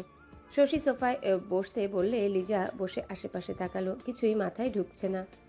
শশী লিজাকে সবটা বলতেই লিজা যেন পাথর হয়ে গেল। এতটা দূর থেকে যে বন্ধুর জন্য ছুটে আসলো, তার এমন করুণ পরিণতি শুনলে কেই বা ঠিক থাকতে পারে? কোনো মতে কান্না আটকে কাপা কণ্ঠে শশীকে জিজ্ঞাসা করলো লিজা, কোথায় ও? শশী লিজাকে রৌদ্রের কবরটা দেখিয়ে দিতে লিজা শশীকে থামিয়ে দিয়ে বলল, তুমি থাকো পাগলটার সাথে। আমার অনেক কথা জমে আছে, আমি একাই যেতে পারবো। তোমাকে আর কষ্ট করে যেতে হবে না। এখানে বসে থাকো, আমি কথা শেষ করেই আসছি। কথাটা বলেই লিজা রৌদ্রের কবরের দিকে চলে গেল। শশী অবাক চাহনিতে সেদিকে চেয়ে থাকলো। কই, রৌদ্র ভাইয়া তো বলেনি কখনো লিজা নামের তার কোনো বন্ধু আছে। তুমি অনেক স্বার্থপর রৌদ্র, সবাই শুধু দিয়েই গেলে, কখনো কিছু নিয়ে গেলে না। জানো, আমি আজকে তোমার শশীকে দেখেছি। তুমি ঠিকই বলেছিলে, তোমার শশী ছবির থেকেও সুন্দর। ওই রং তুলি তার সৌন্দর্যকে ক্যানভাসে মেলে ধরতে অক্ষম। তুমি শুধু আড়ালেই ভালোবেসে গেলে, বিনিময়ে ভালোবাসা পেলে না, বরং দু হাত ভরে কষ্টটাকে আপন করে নিলে। তুমি চেয়েছিলে তোমার সত্যিটা কেউ কখনো না জানে। কথা দিচ্ছি, কেউ কখনো জানতে পারবে না। এক পাগল প্রেমিক ছিল যে কিনা কাউকে উজাড় করে ভালোবেসে গিয়েছিল, কখনো অপরপক্ষ থেকে ভালোবাসা আশা করেনি। তুমি ঠিকই বলেছিলে, কিছু কিছু সত্যি ভীষণ অপ্রিয় হয়। সেই সত্যিটা কখনো সামনে না আসাই সবার জন্য মঙ্গল। তাই হবে, আসবে না সামনে। আমার সাথে সাথে এই অপ্রিয় সত্যিটা অনেক দূরে চলে যাবে। কখনো তোমার শশীর সামনে আসবে না। তোমার শশী জানতেও পারবে না কেউ তাকে পাগলের মতো ভালোবেসেছিল। ওপারে ভালো থেকো। আমি ঈশ্বরের কাছে প্রার্থনা করব পরের জন্মে যেন শশী শুধুমাত্র তোমারই হয়েই পৃথিবীতে আসে। এত সবের মাঝে আমি একটা কথা ভুলে বসেছি, তোমার শশী তোমার সাথেই চলে গিয়েছে। এখন যাকে দেখছি সে রৌদ্রের শশী নয়, সে সমুদ্রের শশী। ওপারে ভালো থেকো বন্ধু। কথাগুলো বলে চোখ বন্ধ করে নিল লিজা।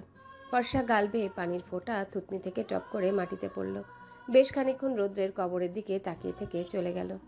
একের পর এক প্রমাণ এসে পৌঁছেছে মিডিয়ার হাতে মন্ত্রী আশফাক মির্জার বিরুদ্ধে।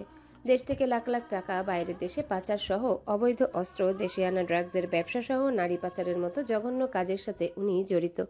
মোট কথা মন্ত্রী পদের বেশ ভালোই সুযোগই নিয়েছেন উনি। ওনার সাথে যারা ছিল সবাই ধরা পড়েছে। তবে ওনার বোন মালবিকা মির্জা পালিয়েছে, এখনও তাকে গ্রেফতার করা যায়নি। হাতে হ্যান্ডকাপ পরিয়ে পুলিশ টানতে টানতে তাকে নিয়ে যাচ্ছে। জনতা রাগে ক্ষোভে ওনার বাড়ি ভাঙচুর করেছে। পুলিশ তাকে জিপে উঠিয়ে নিয়ে গেল।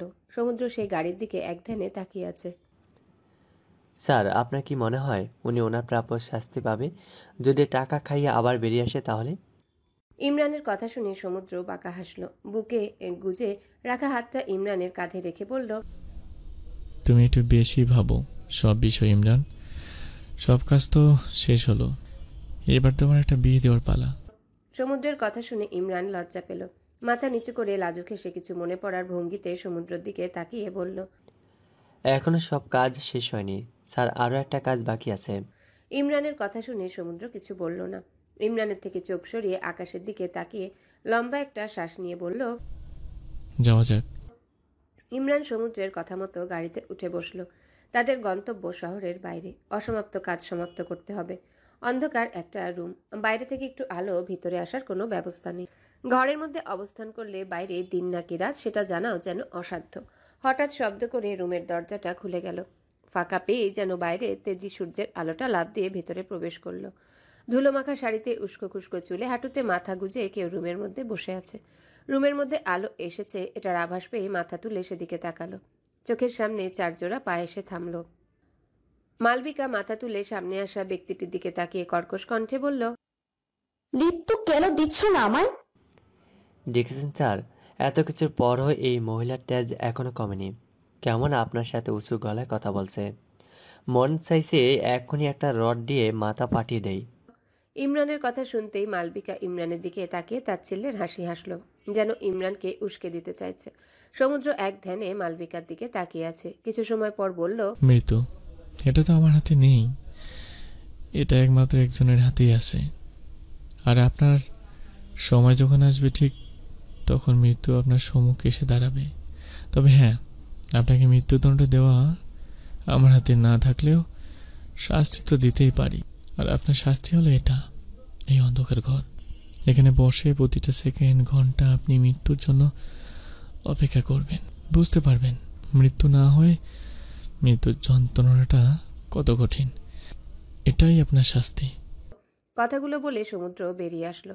সমুদ্রের পিছন পিছন ইমরানও বেরিয়ে গেল। মুহূর্তের মধ্যে রুমটা আগের ন্যায় অন্ধকারে মিলিয়ে গেল। তবে সেই অন্ধকার থেকে মালবিকার আহাজারি শোনা যাচ্ছে।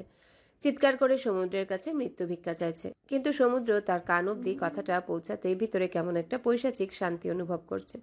গাড়িতে গিয়ে বসতেই ইমরান সমুদ্রের দিকে তাকিয়ে বলল, স্যার আবার কোথায় যাব? রোদ্দুরের কাছে। কাঁচা বাঁশের কাবাড়ি এখনো কেমন নতুনই আছে। নতুন থাকবেই বা না কেন, কদিনই বা হলো। এই তো সেদিনকার কথা। রৌদ্রকে ছোট দুটি হাতে সমুদ্র নিজের কোলে তুলে নিয়েছিল। ছোট নরম দেহটা বড় ভাইয়ের উষ্ণতায় কেমন চুপ করে টুকুর টুকুর চোখে তাকিয়েছিল সমুদ্রের দিকে। গাড়ি থেকে নেমে উজু করে সোজা রৌদ্রর কাছে চলে এসেছে সমুদ্র। কবরের পাশে বসে কিছুক্ষণ এক ধ্যানে তাকিয়ে থেকে নরম কণ্ঠে বলল, তোর বাবাকে মনে আছে? হয়তো আছে। বাবাকে তো খুব অল্প সময় পেয়েছি, আর জয় তো বাবাকে দেখেই নি। এই দুই হাতে তোমাদের দুটোকে মানুষ করেছি, বকেছি, শাসন করেছি, আবারও ভালোবেসেছি। দুটোর একটাও কখনো আমার কথার অবাধ্য হসনি। যখন যা বলেছি তাই শুনেছিস। তাহলে আজকে এত অবাধ্যতা কেন? এত করে ডাকানোর পরে কেন আমার কথা শুনিস না? তুই কবে এত অবাধ্য হয়ে গেলি রৌদ্র? কথা ছিল আমরা তিন ভাই মাকে সব সময় খুশি রাখবো। বাবা তো মাকে একা ফেলে চলে গেল, কিন্তু তুইও যেভাবে মাঝপথে হাত ছেড়ে বাবার মতো চলে যাবে ভাবিনি। হ্যাঁ, সব দায়িত্ব কি আমার একার? তোর কোনো দায়িত্ব নেই? সেই ছোটবেলা থেকে এক হাতে সবটা সামলে আসছি। আর কত? আমারও তো বয়স হচ্ছে, এত কষ্ট আমি আর নিতে পারছি না। তোর উচিত নয় কি কিছু দায়িত্ব নেওয়া? এভাবে বড় ভাইয়ের কাঁধে সবটা দায়িত্ব দিয়ে কি আর আমি না ঘুমিয়ে আসিস যেন কোনো চিন্তাই নেই? দায়িত্বশীল শক্ত সামর্থ্য অফিসারটাও আজকে যেন অবুঝ বাচ্চা হয়ে গেছে। জানে রৌদ্র ফিরবে না, তবুও পাগলের মতো রৌদ্রকে ডেকে যাচ্ছে। এই শক্ত মানুষটাও যেভাবে কাঁদতে পারে তা সকলের অজানাই বটে। শরীর কেমন কেঁপে কেঁপে উঠছে। হঠাৎই সমুদ্রের কাঁধে কেউ হাত রাখলো। সমুদ্র তড়িঘড়ি করে চোখের পানি মুছে নিজেকে সামলে নিয়ে পিছনে ফিরে তাকালো। শশী দাঁড়িয়ে আছে, চোখে টলমল করছে পানি। শশীকে দেখেই সমুদ্র উঠে দাঁড়িয়ে রাগী সুরে বলল, তোমাকে এখানে আসতে কে বলেছে? আর এই অবস্থায় সিঁড়ি ভেঙে নিচে নেমেছো কেন? আর একটু কান্না করুন না, তাহলে নিজেকে হালকা লাগবে, নয়তো গুমড়ে গুমড়ে ভেতরে ভেতরে শেষ হয়ে যাবেন। আজকাল বড় বেশি কথা বলতে শিখে গেছো, এত কথা শিখছো কোথায়? কথাটা বলেই সমুদ্র শশীকে কোলে তুলে নিল। শশীও দুই হাতে সমুদ্রের গলা জড়িয়ে ধরে সমুদ্রের শক্ত গালে নরম ঠোঁটের চুমু দিয়ে মুচকি হেসে তাকালো। সমুদ্র সামনের দিকে হাঁটতে হাঁটতে বলল, দিন দিন এত ভারী হয়ে যাচ্ছ, একটু কম কম করে খেতে পারো না? সমুদ্রের কথায় শশী কপট রাগ দেখিয়ে বলল, হ্যাঁ, নিজেই রাত দিন ঠুসে ঠুসে খাইয়ে মোটা বানিয়ে এখন আবার খোটা দিচ্ছেন। আর আপনি কি আমায় একা কোলে নিয়েছেন নাকি? আমাদের দুজনকে একসাথে কোলে উঠাইছেন, তাই তো এমনটা হচ্ছে। সমুদ্র কিছু বলল না, চুপচাপ সামনের দিকে হাঁটতে লাগলো। পুরো রুম জুড়ে রং তুলিয়ার কাগজ দিয়ে ভর্তি। মেঝেতে রং বেরঙের বোতল গড়াগড়ি খাচ্ছে। কোথাও কোথাও কাগজ পেন্সিল দিয়ে কিছুর অর্ধেক এঁকে সেটা ফেলে দেওয়া হয়েছে। টুকরো টুকরো করে বেশ কাগজ জমা হয়েছে মেঝেতে। যে কেউ এক দেখায় চোখ বন্ধ করে বলে দিতে পারবে এই রুমের মালিক আঁকতে বেশ ভালোবাসে। জোনাকি রুমের সামনে এসে হতাশ চোখে নিচে তাকালো।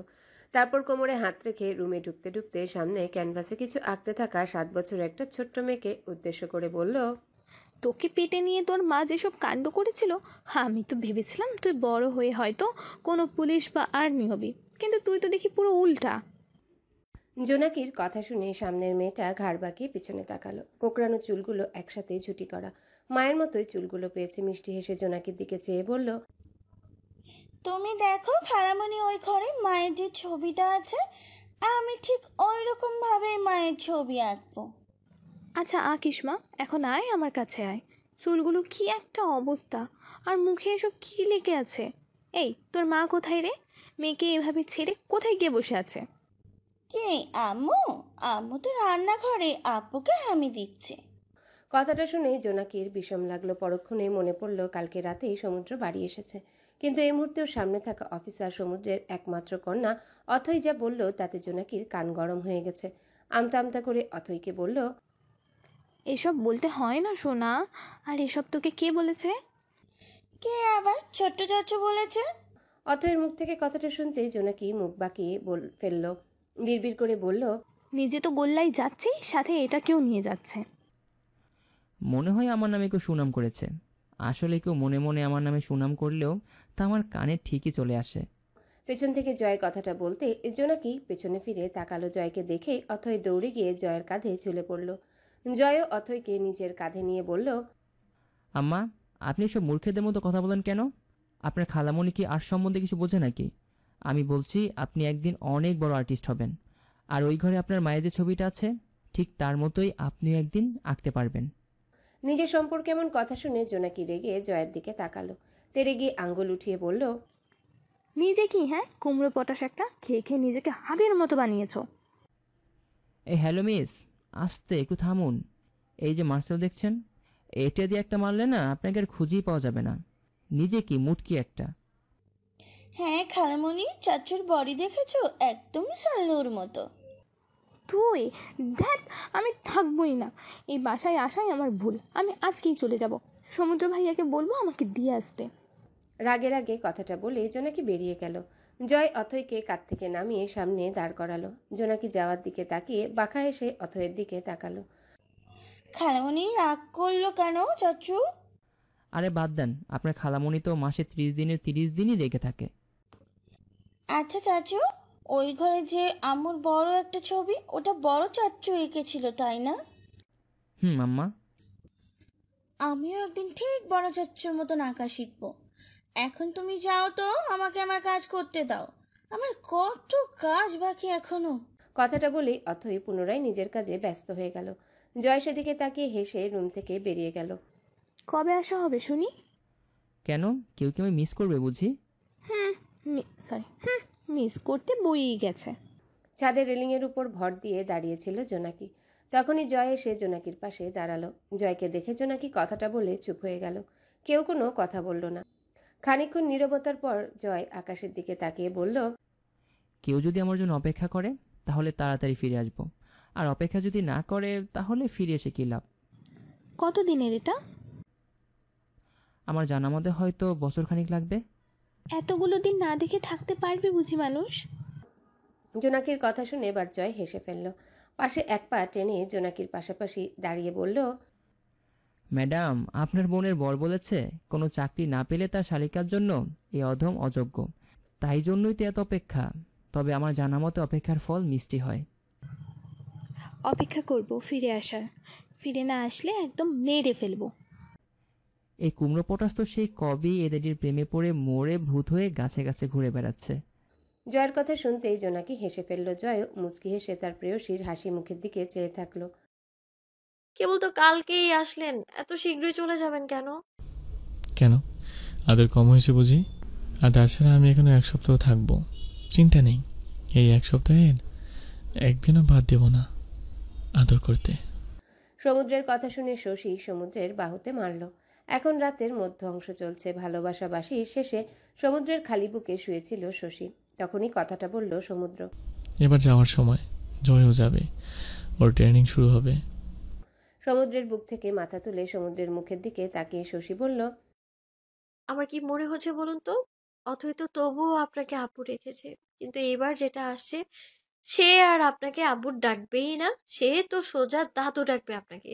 দিন দিন তো বুড়া হয়ে যাচ্ছেন। কি এত বড় কথা? তোমার কি মনে হয় আমি বুড়ো হয়ে যাচ্ছি?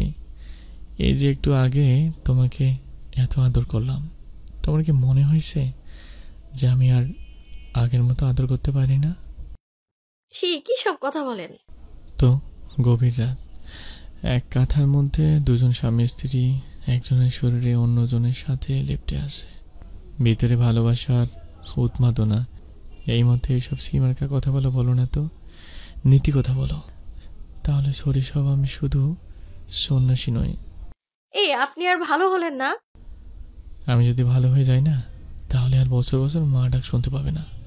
ধুর, আপনার সাথে কথা বলাই বেকার, ছাড়ুন আমায়, ঘুমাবো। তো কথা বলতে বলছে, এখন কি কথা বলার সময়? এখন তো অন্য কিছু করার সময়। আর কিসের ঘুম?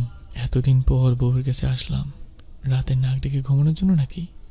আচ্ছা, আপনার কাজের ওখানে জানে তাদের রাগী গম্ভীর স্যার কত বেফাস আর বেহুদা কথাবার্তা বলে? ওদের স্যার ওদের সাথে যেভাবে কথা বলার প্রয়োজন সেভাবেই বলে, আর রাতের অন্ধকারে বউয়ের সাথে যেভাবে কথা বলার দরকার সেভাবেই বলেছে। এই কথা না বলে চুপ থাকো, আমাকে আমার কাজ করতে দাও, আর পারলে একটু আমার সাথে তাল মিলিয়ে আমাকে সাহায্য করো। কথাটা বলেই সমুদ্র সবচেয়ে প্রিয় অর্ধাঙ্গিনীকে ভালোবাসতে ব্যস্ত হয়ে গেল।